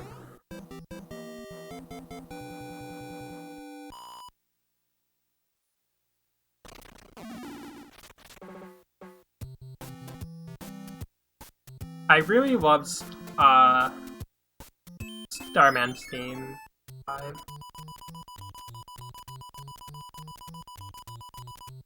I like 9 and 10, but they're different. Like they mimic the old styles, but they don't really have the limitations, so I can't really rank them the same, so I never... that's what I do, like, honestly, like, I could probably rank the first 10 classic Mega Man games, which is what I played, but I just always look at it as, like, the 6 here, and then 7 and 8 are their own things, and then 9 and 10 I can compare better.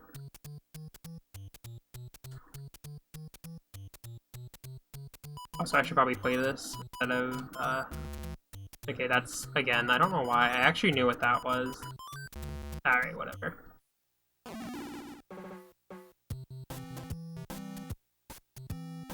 God, I love Sheep Man. I think Sheep Man is actually the reason I like Sheep a lot. I saw that character, and I've seen that so many people are like, Sheep Man is such, like, a joke robot. Like, what is this design? But I saw that character, and I was like, this is, like, the coolest thing I've seen. And in fact, I had such a hard time trying to design a Sheep character that wasn't directly based off of Sheep Man. Like, it was such a hard task to make one. Ah, I'm dumb. Okay.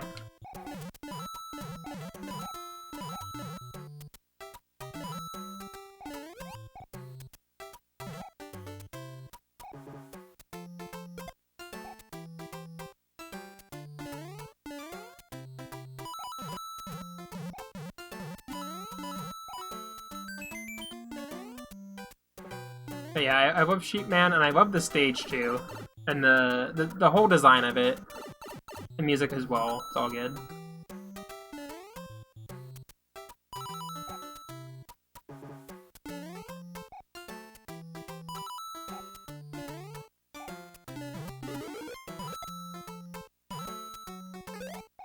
Nice.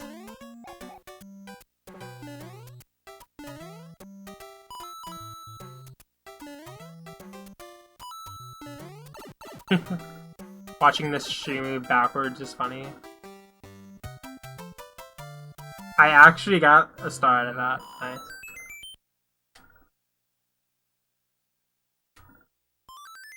And yeah, actually, that was probably the lamest thing they could have done for 9 and 10 is the fact that they were like, okay, let's use 2 as the base for this. And in doing so, we're gonna make it so that Mega Man can't slide or charge anymore, which is absolutely great. Because that is just what we need to do.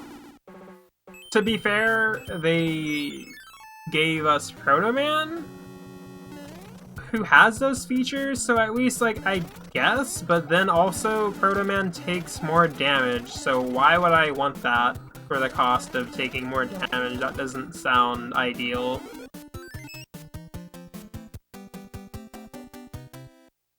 Do you have to unlock him? I thought he was actually DLC, wasn't he? I don't remember anymore. It probably depends on what version you're playing at this point.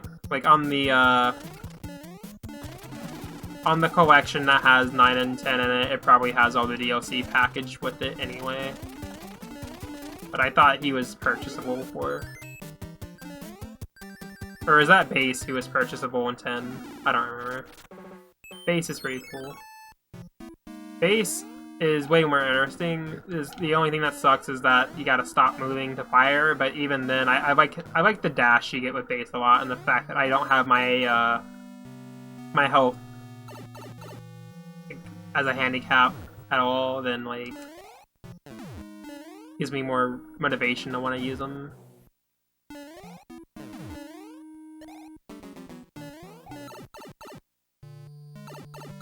Yeah, I like that a lot about, and like, if you could redo every classic Mega Man game and add that to all the old ones, that would be great. And in fact, that kind of does happen, doesn't it?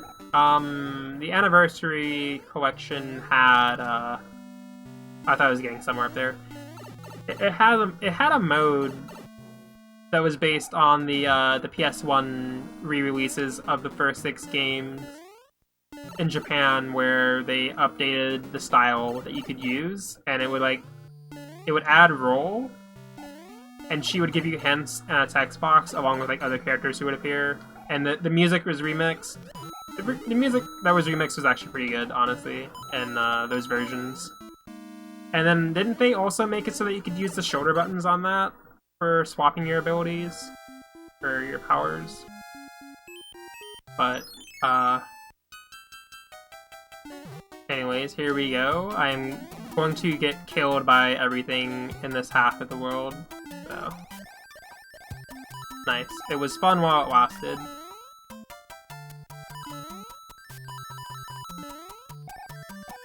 This one is definitely easier to get through, though. So I'm just gonna take this seat. I have no clue where I am, but I want to assume that based on the average length of levels, yeah, I'm already at the end. Not powered up. No. What is it? The PS1 re-releases of the first 6 Mega Man games. It's like... I'm trying to remember. I'm gonna look up the Anniversary Collection first off, just to see what it was called.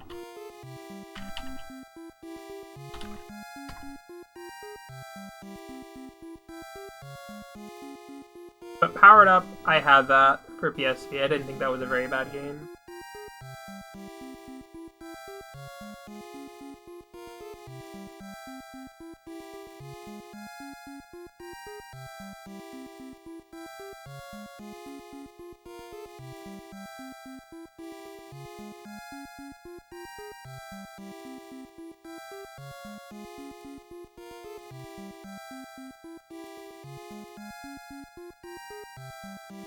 Oh, okay.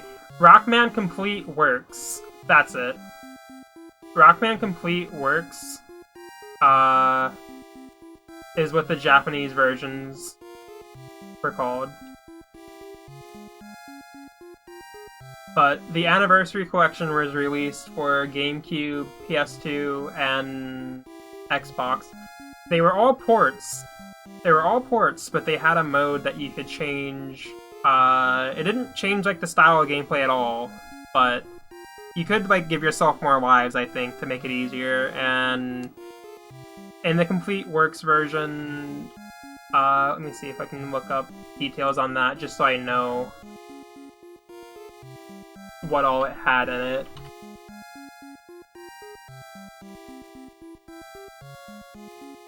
Rockman Complete Works is a series of ports of the first 6 games, only released in Japan for the PlayStation. Navi Mode, that's what it's called. In Navi Mode, the player can receive hints when pressing the select button in areas where an exclamation mark appears. And there's remixed music.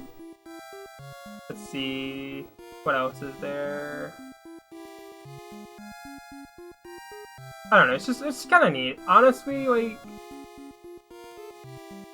if you haven't played the Anniversary Collection, but you played all 6 of the NES games, I'm not gonna say it's like a crazy difference to go and try, but if you did ever have like access to the game, like, it could be worth trying. I think you can turn it on from the start.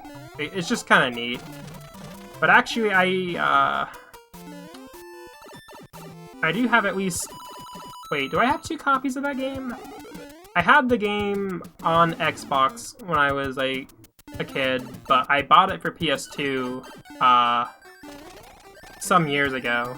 But then it turns out that... Oh, no, I don't want that. I don't... Whatever, I guess I'm taking it now. Okay, game. But there are like differences in some of the quality of the games, as well as bonus features between the versions on the consoles. So Xbox was technically the best one, so I might buy that again. But I don't know, it's probably not going to make the biggest difference.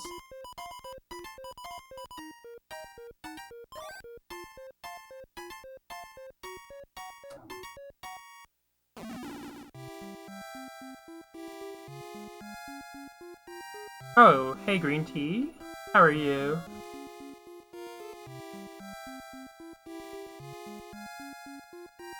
Yeah, the GameCube version of the Anniversary Collection looks like it's the most gutted from what I read. Like, it's lacking the most things that the PS2 and Xbox versions had, but the differences between PS2 and Xbox seem a lot less, like, of an issue, but there's still, like, a few more things that are just better on the Xbox version. But it's probably fine for either. But yeah, don't play on GameCube for that collection, I guess.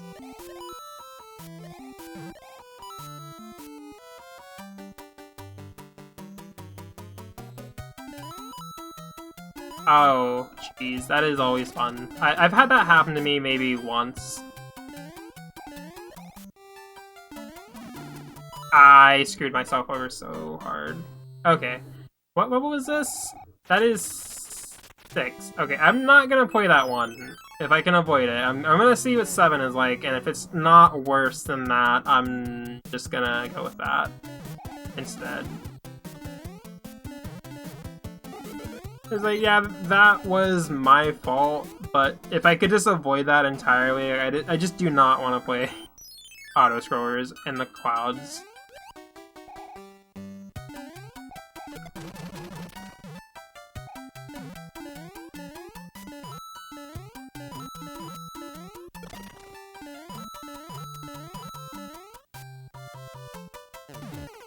I wasn't sure where that was gonna land. Okay, I'll try that again.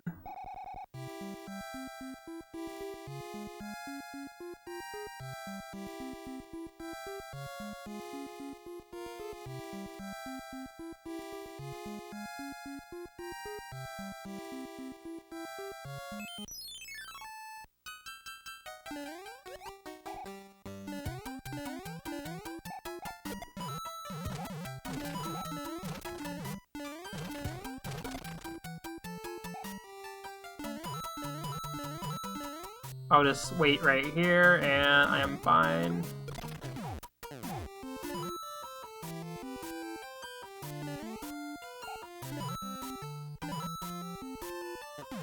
Why would I jump? Okay, that was stupid.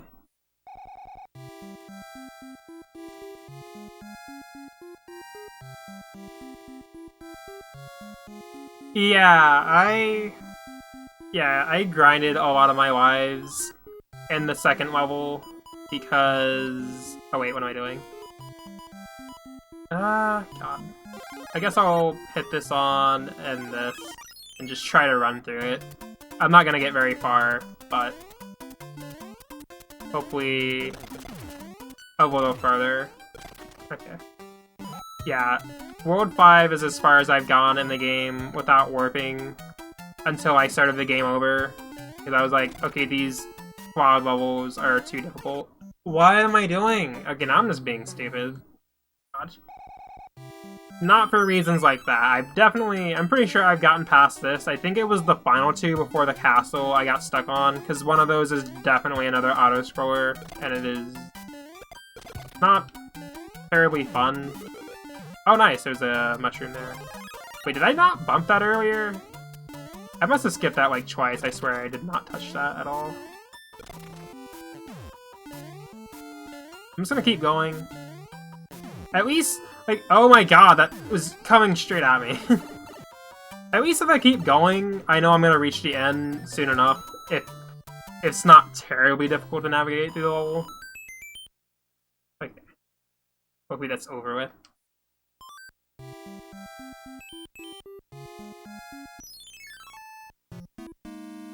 Also, there is so much activity. I'm trying to read everything, even though I totally can, but It just keeps coming, which is cool. Also, I forgot these things come out of the ceiling. Am I... okay. No! No! Man. I fell right for that.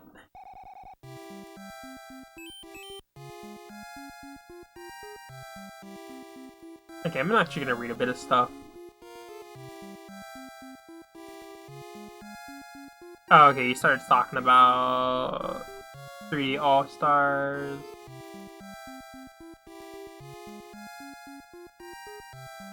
Yeah, why are those limited? Right, right.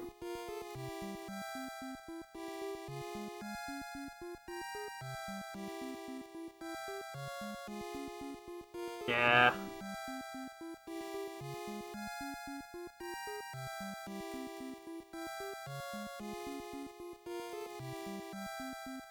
Oh my god, felt bad about crushing the dry bones.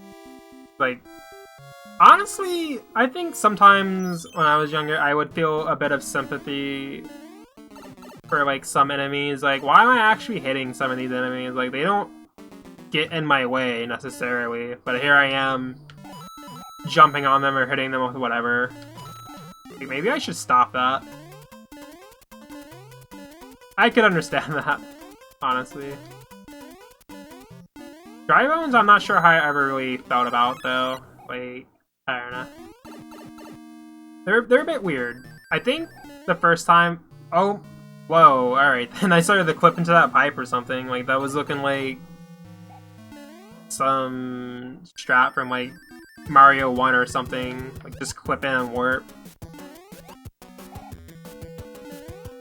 Ah, dang.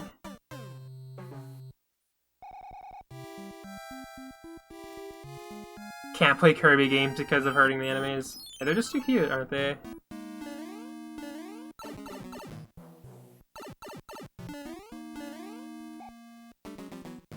Yeah, I should not wait on that platform. But yeah, I think I thought the dry bones were weird because they did just keep getting back up. I might have been annoyed, like, why can't I kill these things? They don't stop. Like, that's not how enemies should work, but I eventually realized they're not terribly difficult to get rid of. Like, I think usually, like, what, if you, like, hit them with a power-up that's not fireballs, they will, like, fall off the map anyway. Okay, let me get this. Good, good. I actually played smart. Alright.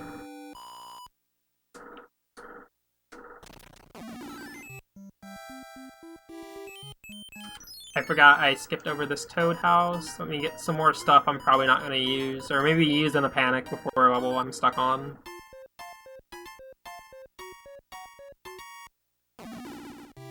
There's blood in Dreamland 3? Oh, at the end. I guess that makes sense. Dreamland 3... Okay, so I like most of the Retro Kirby games. And by Retro Kirby, I mean, like... Nice. Dang it. I'm totally forgetting... Oh god. Oh, okay, I'm lucky. Okay. Let me... Alright, cool. Oh, I made more progress there than I expected to. But by that, I mean for, like, mainline series games, Dreamland Adventure, Superstar, Dreamland 2, Dreamland 3, 64, those 6. Out of those, Dreamland 3 is pretty low for me. I have quite a few issues with it, both casually and as a speed game. But I think I would definitely prefer just playing it casually at the least. Or maybe I should learn a different category for the run, but I don't think there's many ways to make it much more enjoyable, honestly. Oh god. Okay. Great. But, I'm not sure which oh, am I at the end already? God, I mean, these levels are short, but that surprised me. Okay, then. So, is the next one an auto-scroller, though? 'Cause I might have been stuck here. this is going to... God, yeah, this one. I hate this level. It goes up into the side. I could not stand this. Let me see if I can try it. Because I'm gonna... I might screw myself, actually, because I have the item that lets you go through levels so you can skip them, the cloud, but why is that solid? What? Are all of them solid underneath? I thought I was jumping underneath them, but okay. I'll just try that again, because I could probably do better on that. But, yeah, I guess they must all be solid underneath. I just jumped from the side, but that was disappointing. I totally didn't think about if they were or not. Like, yeah, this is the platform. I could just jump onto it any which way.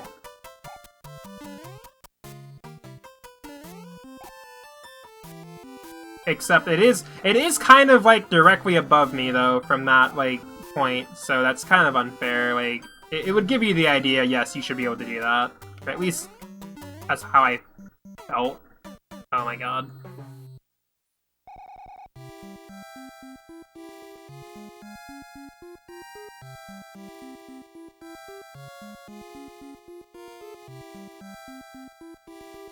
Also, Kirby Superstar being the best one. I don't know, a lot of people, I've seen many favor Superstar the most, for sure, and if not Superstar, then the DS version Ultra. And honestly, I've played a bit of Ultra, and, like, I didn't play many Kirby games as a kid, so I have, like, no bias on them in terms of, like, nostalgic value. But I do like the SNES version more, and if only because it's a more broken game, it is really fun casually. Like, the physics are like slightly different in it too, and so I just like what I get out of the SNES version. Oh my god, there's two of them. What? I had no idea those blew up. What the hell? All right, that was like an information overload right there. Like I couldn't keep up with any of what just happened. Like I had to process it. Like. Alright, but at least I cleared the level. I've never beaten that level before, so that's great. God. Alright.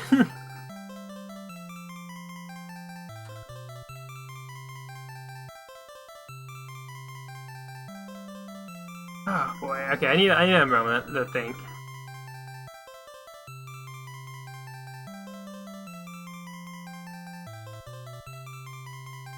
Hey, Shakti.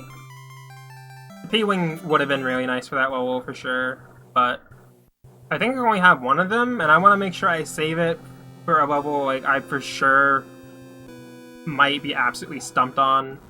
Like, just in case of, like, very dire emergency. Like, I don't want to run out of items or anything. But I'm not really sure if I ever will run into a level I actually find is a little too much to handle. So I do know that just from runs I've seen of the game, P-Wings are used for a few levels. I don't remember what category. Maybe not Warpless, maybe Warpless? I don't know, it could have been 100%. But there's a few of them, they just kind of use it and then skip over some walls and then they're at the end immediately. Oh, nice, I didn't even pay attention to where I was at. But, yeah, I probably wouldn't remember what levels those are. Or where to find all those extra P-Wings. I am... Okay, never mind. I was gonna say, I'm mildly concerned about this location here on this ship. But it wasn't that scary.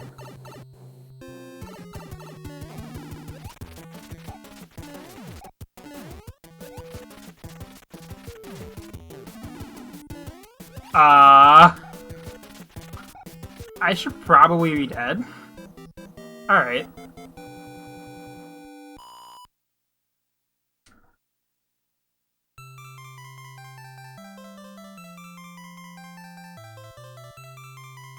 If I'm gonna use the flutes, use them in World 8 when I get stuck. Yeah, that's gonna get me past World 8 if I just warp to World 8 from World 8. Definitely. I like that advice.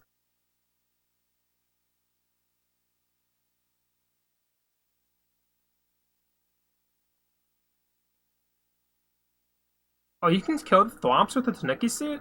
I had no idea either. I definitely don't think I've ever seen that.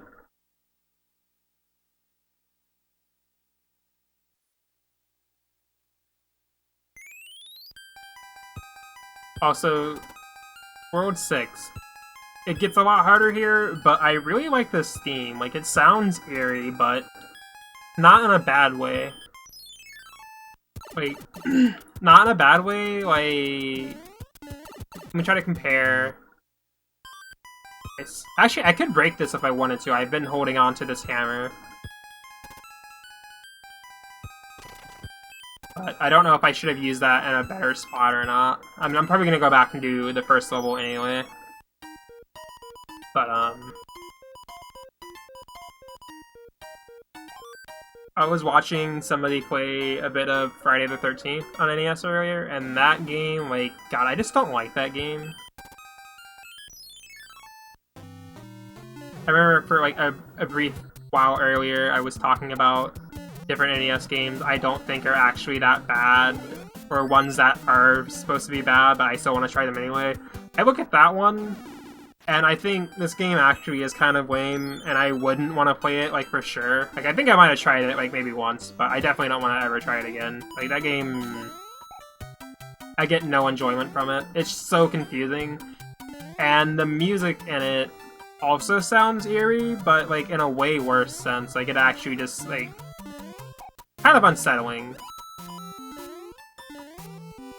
Which... I guess was the intent, but I don't think it's unsettling because of, like, the way it's composed, but just because it sounds kind of bad, almost. Like, it could sound better, and if it sounded better, it wouldn't be as creepy, like, if that makes sense. Like, if I had to compare it, there's, like, horror games? Oh my god, can I grab this? Never mind, I'm just gonna not mess around before I kill myself. But, I've not played too many horror games, but at the same time, the one that I have played, like, a lot of people say, like, when they play horror games, they don't really get scared of them, but one of the scariest I've played would be, Silent Hill 1 on PS1, and some of the only reasons I think it's a scary game is because of the graphics.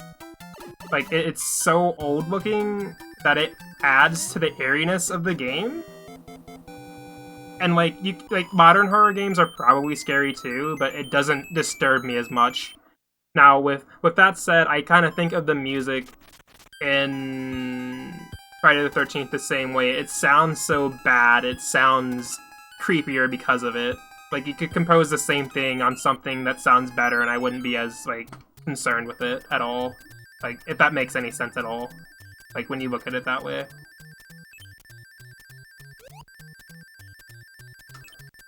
I missed. Okay, I don't care anymore. I didn't finish the first Silent Hill because that's how much I was afraid of it, but I do want to revisit it someday. I literally played so little of the game, and I haven't looked into the other games of the series. But I definitely need to, for sure. Nice. I thought that would be up a little longer. Oh, great.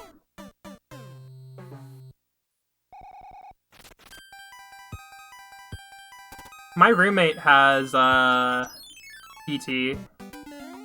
I remember when that came out, because, like, everybody I knew in my friend group, IRL, was making a big deal out of it, and much like, again, like, very few of my friend group actually, like, cares at all much about old games, so they're always talking about modern stuff, so at the least, I usually know, like, what's new through them. And my roommate had it. I remember when it came out because they were making a big deal about it, and I watched him play it. It was pretty cool, so it kind of sucked that did get cancelled, but if I wanted to try it, I could probably play it on my roommate's PS4.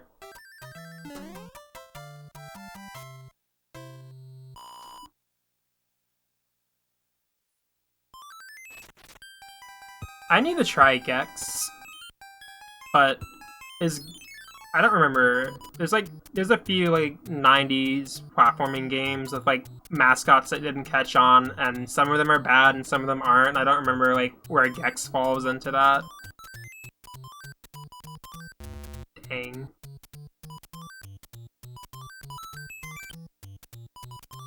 Oh my gosh.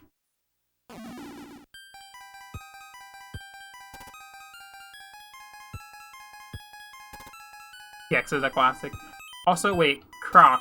Was Croc another 90s character, like, on PS1 and 64 probably? Or was that one, like, later?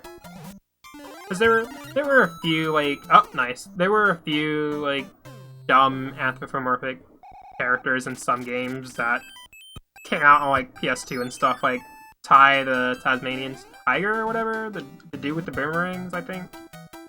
I know some of my friends have played those games, and they tell me they're alright. But yeah, there's just so many different mascots to keep track of. I sometimes don't remember which are which, or like when they were, what era they're from. And speaking of another one, I have a friend who likes Chameleon Twist, which was only on 64, I think. And in fact, I think the character in that game wasn't even a chameleon in the Japanese version or something like that. That's like an entirely different, like, story.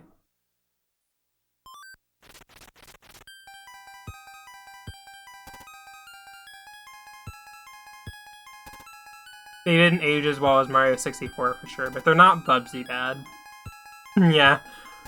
We don't know how to work with 3D in games.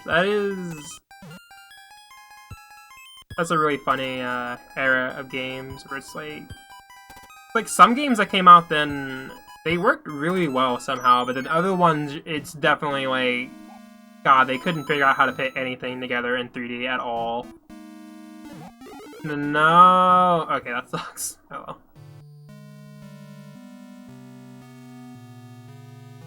Yeah, I need to try that. There's just so many games I need to try, but especially like all of the really goofy mascot platformers that never caught on, or maybe ones that had much more limited success. Like, I don't know, did Ty do well? Like Tasmanian Tiger or whatever? I'm probably even saying the name wrong. I don't actually know the name of that series, but that dude had like 3 games or something, so maybe he did alright. I have no idea. But yeah, as for the rest of them, I couldn't say. Nice.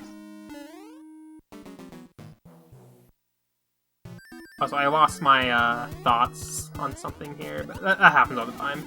Nice. Okay, good, that worked out just fine.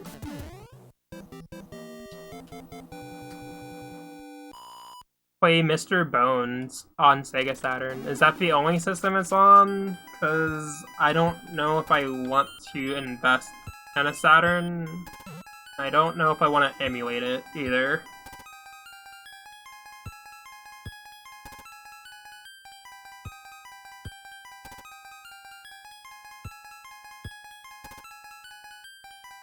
They took it outside and buried it.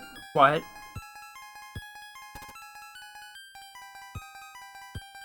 That sounds crazy.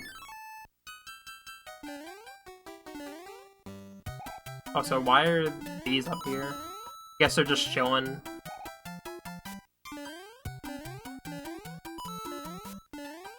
I hate these levels that use the spinny platforms a lot as like main platforms and force you to use them.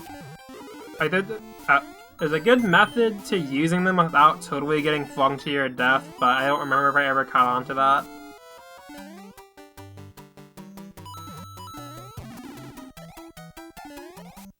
I thought I shorted my jump, like, way too low there. Nice. Nice. Alright, cool. Like, what even is the idea behind, like, how these work? Like, I feel like it probably makes sense. It would make a lot more sense if I really got used to them, but I just can't. It was like when I touch them, I just get shot in whatever direction.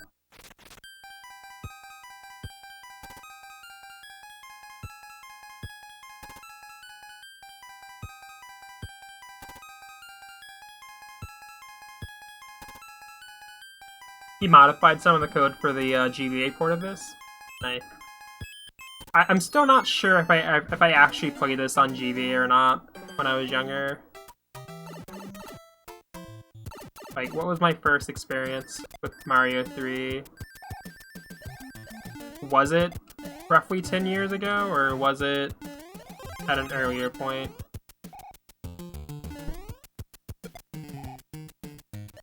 Oh. Okay, don't do that.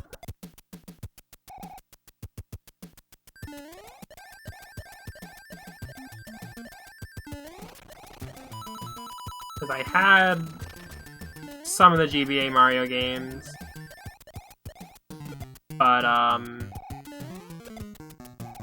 I had gone to my cousin's a few times before I was really young, and they had an NES, and I was like, what is this old-looking system? And, like, some of the only games I remember them having were,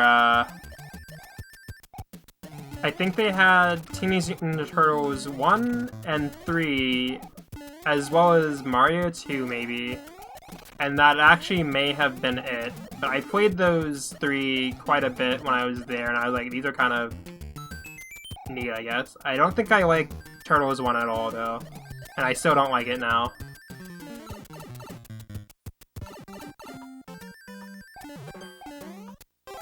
Sure, I'll take some points. Play it on DC. Ah, nice.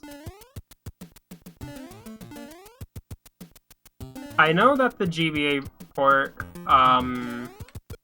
it had like some special levels you could only get to with the e-reader thingy. But like, those are like hard to get a hold of, but I think they put them all on the VC version as just something you could access, right? Which is pretty cool, honestly.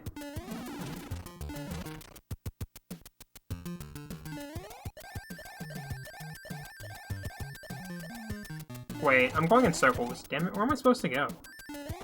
It's to the left of this, probably. That would make sense, I think. This one? No. Damn it. That's the first one, though. Okay. Nice. Oh my god. Yeah, okay, there we go. It's at the end of the room. Duh. Okay, well, it took me forever to remember how to finish this level. Oh, and I need a... Yeah, I need something to throw down there. Oops. Or I could just take the damage, but that probably would lead to me killing myself somehow. So I'm not gonna trust myself to do that. So... Unless those white blocks work, I'm just gonna go about this terribly slow and go back through there. And I immediately ruined all that. So great. And I'm gonna take like 20 more minutes to get back there. I gotta get the Wii. Oh my god, please.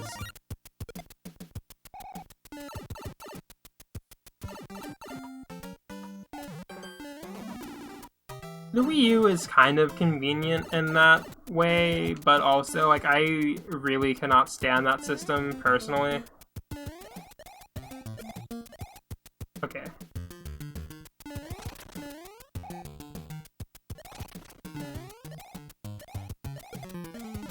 And I just can't stand it because I see it as a gimmick system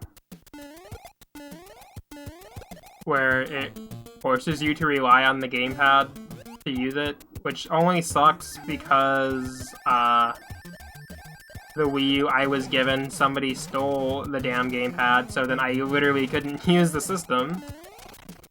And at the time of the lifespan for that system, like, trying to buy another one would be about as pricey as, like half the price of the console at the time. Like, now it's way cheaper, so I could probably get one, and the only advantage I would get out of using a Wii U now is that if I put Kirby Squeak Squad on it, that's the most efficient version of their speedrun, because VC is dumb and loads really fast.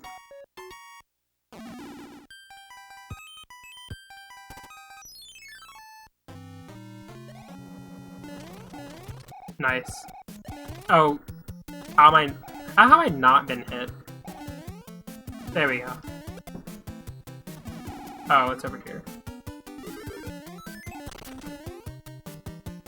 I think the Wii was way cooler with its emulation because its VC actually, like, had more systems on it. Like, if you look at the comparison of the Virtual Console between Wii, Wii U, and 3DS, well, even though 3DS is kind of special, but the Wii had, like, the most amount of games you could put on it from all sorts of systems, and then the Wii U had, like, far fewer available on there.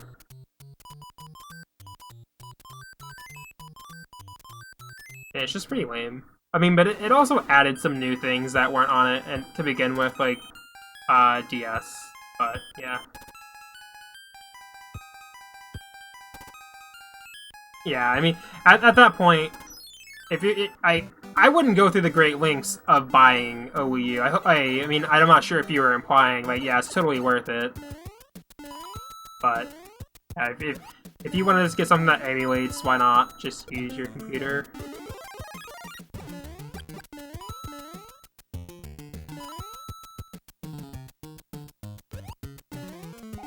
Oh, dang it. Nice. I am very impatient, yes. Oh, God.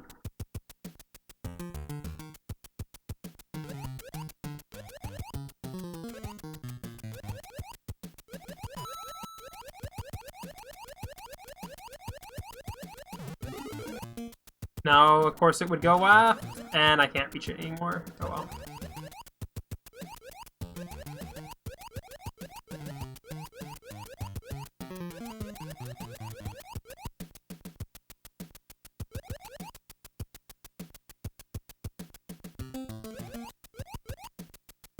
Oh, why am I so dumb? I probably could have just gone over him too, honestly.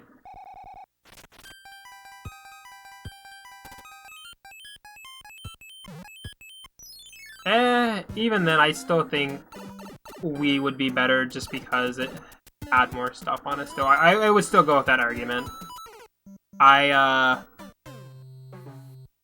for one, most of the stuff that I would,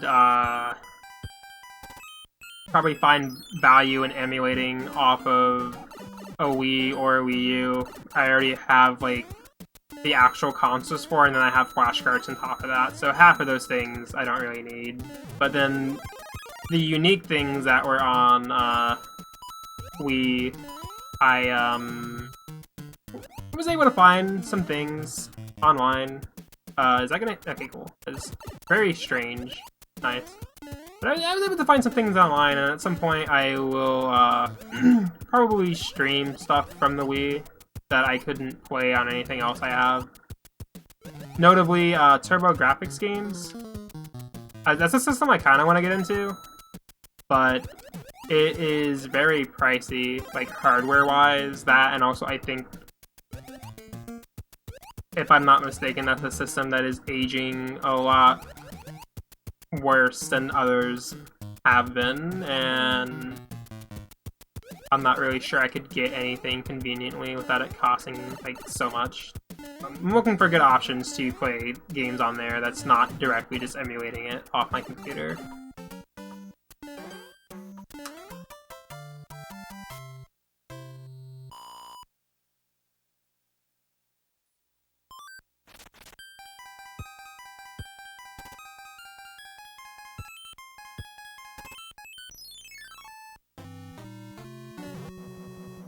Hopefully something like that happens. I find it funny, like, how long did it take the Switch to, like, have homebrew made for it? It didn't take very long at all since it released. Also, I don't have a hammer anymore. Maybe I should have used it over here. That probably would have been a good idea. Oh well.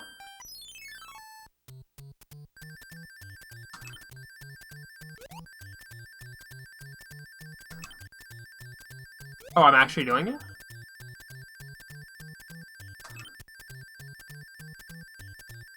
Never mind.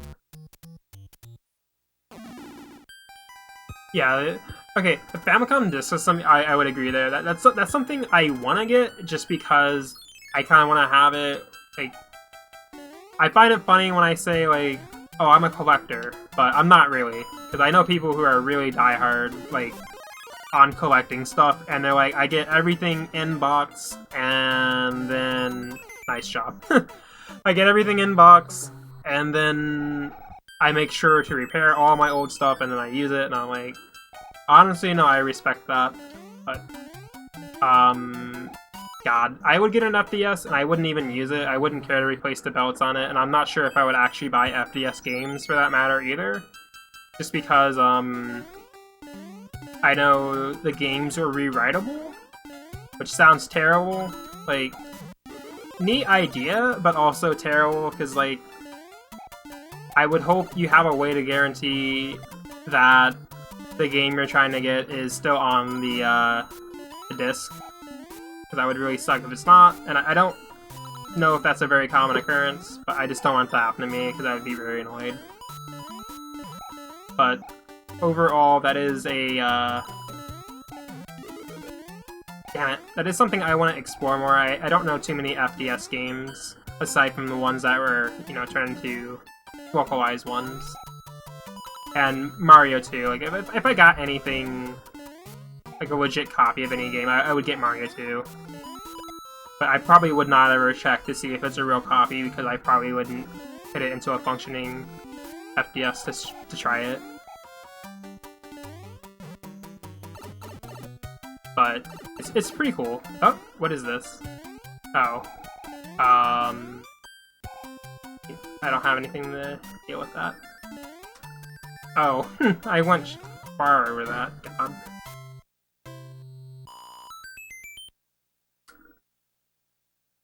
I find the hardware to be neat. Nintendo seemed... well, they're always ambitious, aren't they? Nintendo has always made such odd things for their systems. Smart. Like, they were probably going to try to localize the FDS, but then figure that might be too much trouble for the American market or something. Because, like, the NES has like a really weird thing on the bottom that's not used by anything. That I think I actually saw in recent years that somebody like made some kind of tool or something to be put into that spot. Finally, I don't remember what it did.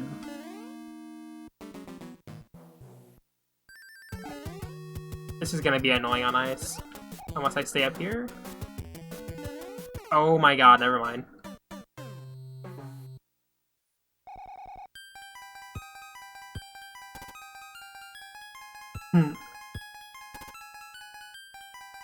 Oh, yeah.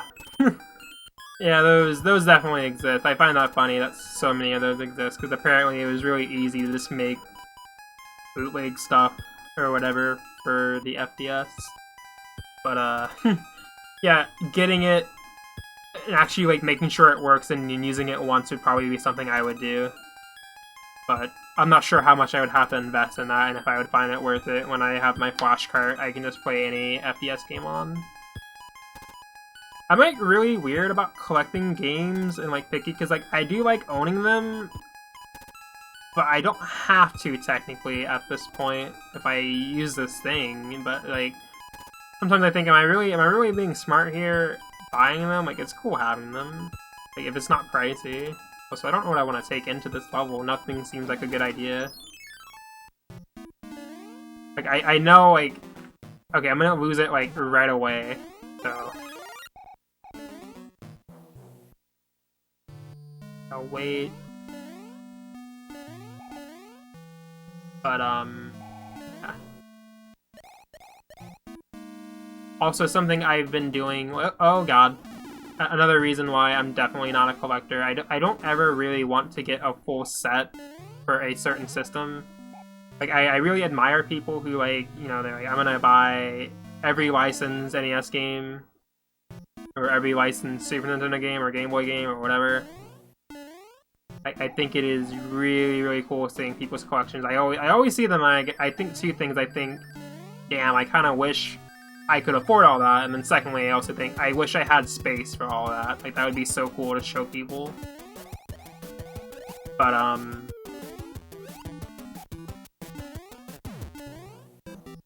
Yeah, I just don't for many reasons aside from the cost. Like I just think, okay, imagine how many games in this library are good. Like that's great.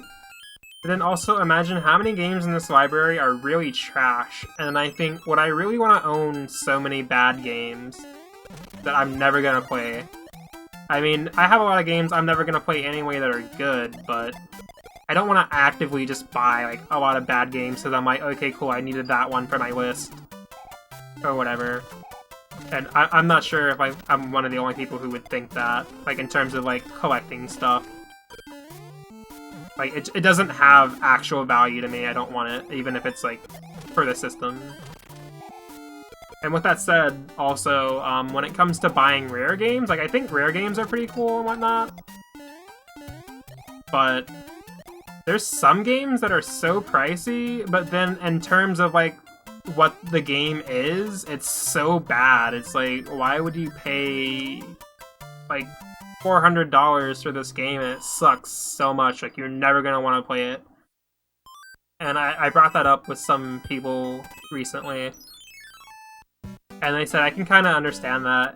And one of them said something that I liked a lot. They said at some point it's like the game is less about being a game and it's more about being a trophy. And I was like, that sounds like a nice way to put it.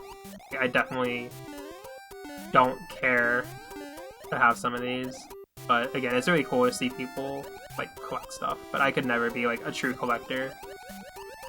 I just buy whatever I think is worth it for me. And when it comes to what I like, it varies all over the place. Like, I don't really care for getting a lot of games in box either, but what I was gonna say about that— oh, I can't reach this. That's so weird. Nice. Why is that placed there? Oh, nice. I find it funny when I hit one of these blocks and the power just drops straight out the bottom, because I'm like, I'm never gonna grab that now.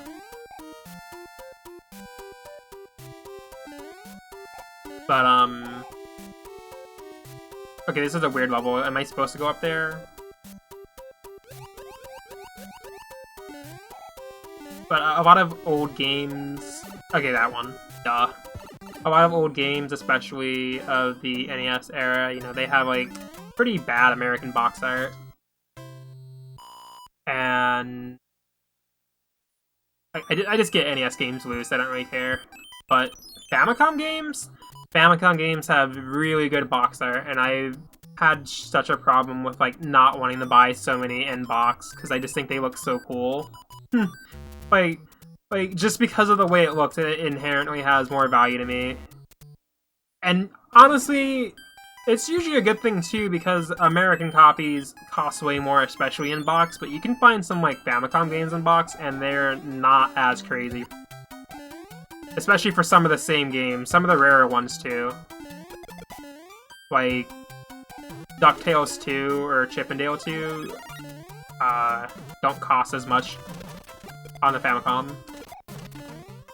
And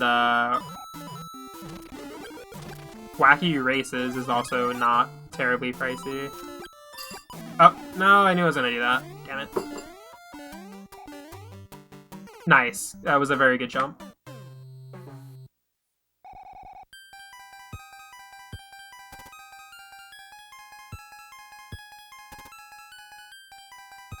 Also, yeah, I'm really late on reading things. Hey, Liquify. Got into amiibo collecting as a kid. God, how old are amiibos? Reading that statement makes me feel old. I did not like amiibos that much when they came out. I just thought they looked, like, gimmicky. Like, why would this be a thing? Also, I'm gonna pause this and read some stuff. Almost had a full set for the Virtual Boy. Yeah, that's like 16 games or less, probably, right? The few you're missing, or the few everybody is missing. Yeah, the handful of them are really expensive. Yeah. Even if you don't play it, you'll usually collect the good stuff. But yeah, for all the trash, why would I collect it? Yeah. I could agree with that. 22 Virtual Boy games? Okay. That is a bit more than I remembered reading about. There's nothing else you can do. You would download full NES. That's over. Very silly. Yeah, that sounds terrible.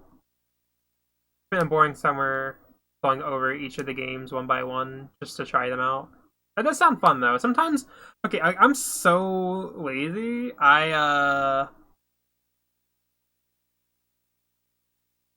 So like I technically have like every ROM on this flashcard. I have like 3 flashcards. I have the one for NES, I have this NES one, and I have the Game Boy one. And I could totally just check what's what, because sometimes I'm like, I wonder if anybody has any neat, obscure games to recommend to me today, because I love finding more of those, when realistically I could just try out, like, every game. Like, yeah, that might take some time, but it's totally possible, and it would probably be worth my time if I did it in the end, than wait for somebody to tell me about it, because it would be... God.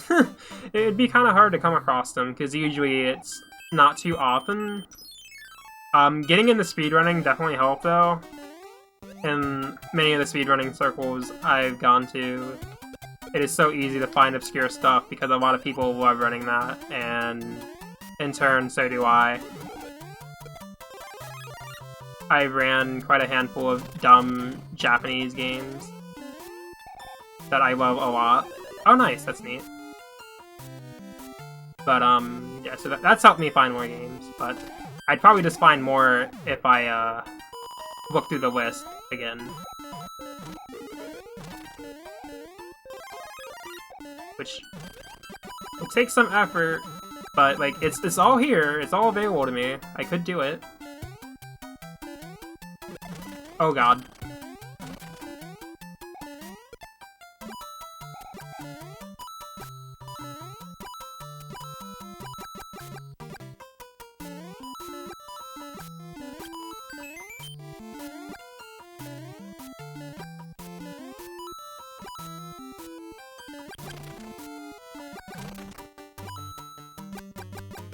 Nice. This is pretty fun. Also, I'm not sure how much more World 6 I'm gonna do. Let me see. I've been on almost 3 hours now. And it's also almost 4. So I'm going to take a break soonish and eat, and then come back and try to see how far I can play before I get stuck on something again. Which is probably gonna be in World 7.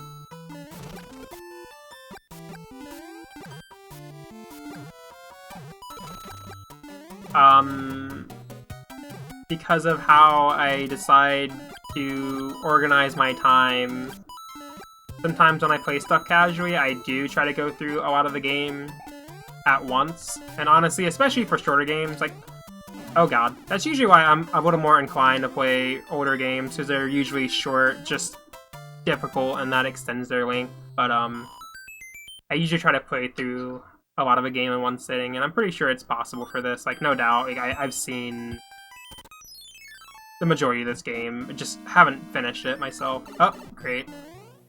I could probably realistically do that for sure tonight, but if I can't, by chance, if I start to get too tired when I come back from my break, I will...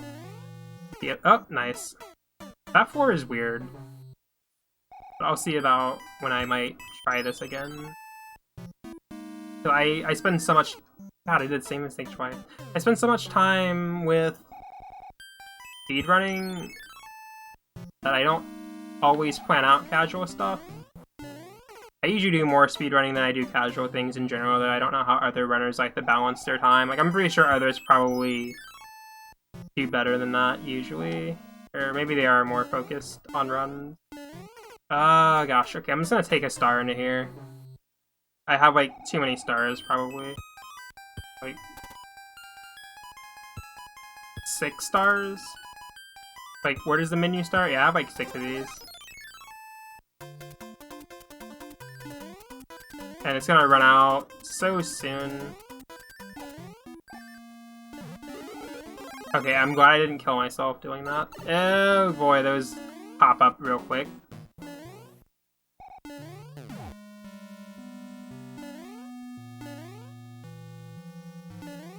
Okay, I'm just gonna watch this thing to understand the way it works.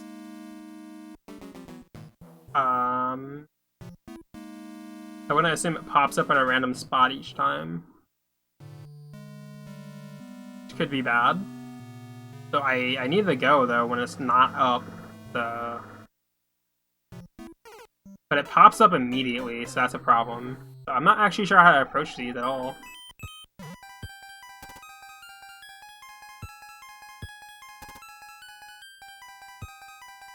Actually, okay, ever since I was younger and I looked into a lot of NES games, like I don't know what happened to me, like how I got so into this system, but like I know way more about this system than like literally anything else, and it's crazy to me because the systems I'm most fond for, what I grew up with, were the PS1 and the N64 as hand-me-down systems for my brother, and I know way more about the entire library to this than like half the library to any other system.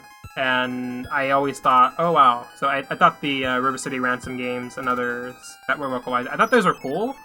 But then I did look at how many there were in Japan that were like similar, or at least just more of the same.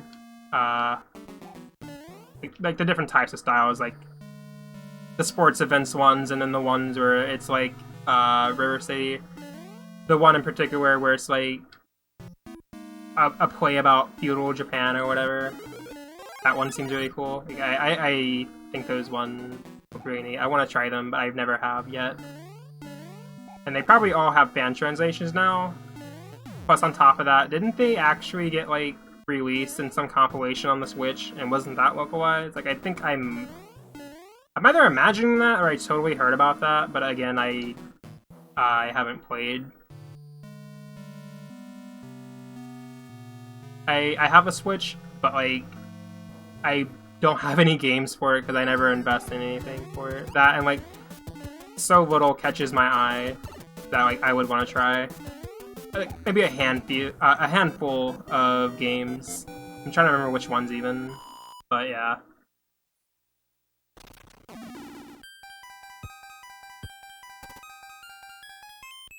They seem really cool though. Oh, I'm at the end already. Okay, I guess I'll just try to finish this, and then I'll take that break.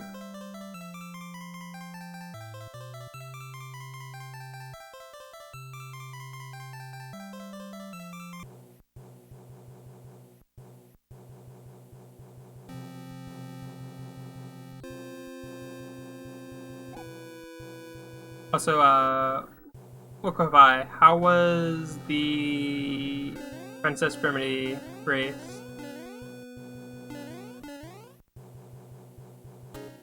I'm not sure if you read about it and I missed it or not. I do apologize. I've been surprisingly absent-minded, despite not speedrunning. These games are fun, but I do get a lot more time to read up on stuff at the.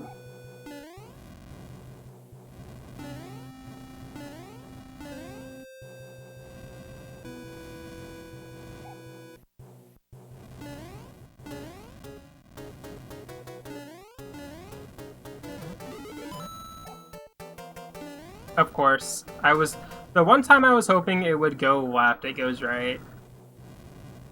And I should have just stayed on the left side and waited to see if it was go right, and then I should have smacked the next block, but whatever.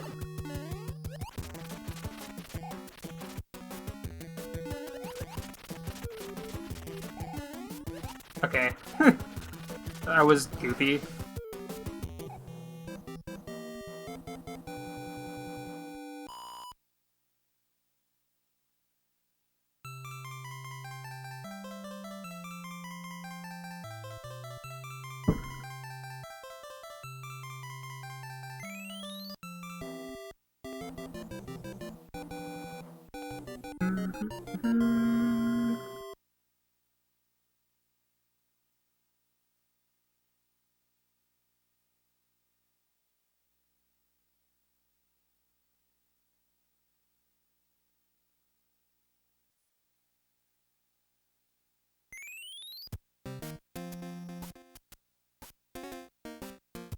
theme to this world sounds very menacing. But yeah, I'm gonna go ahead and eat some food, and I will be back as soon as I can.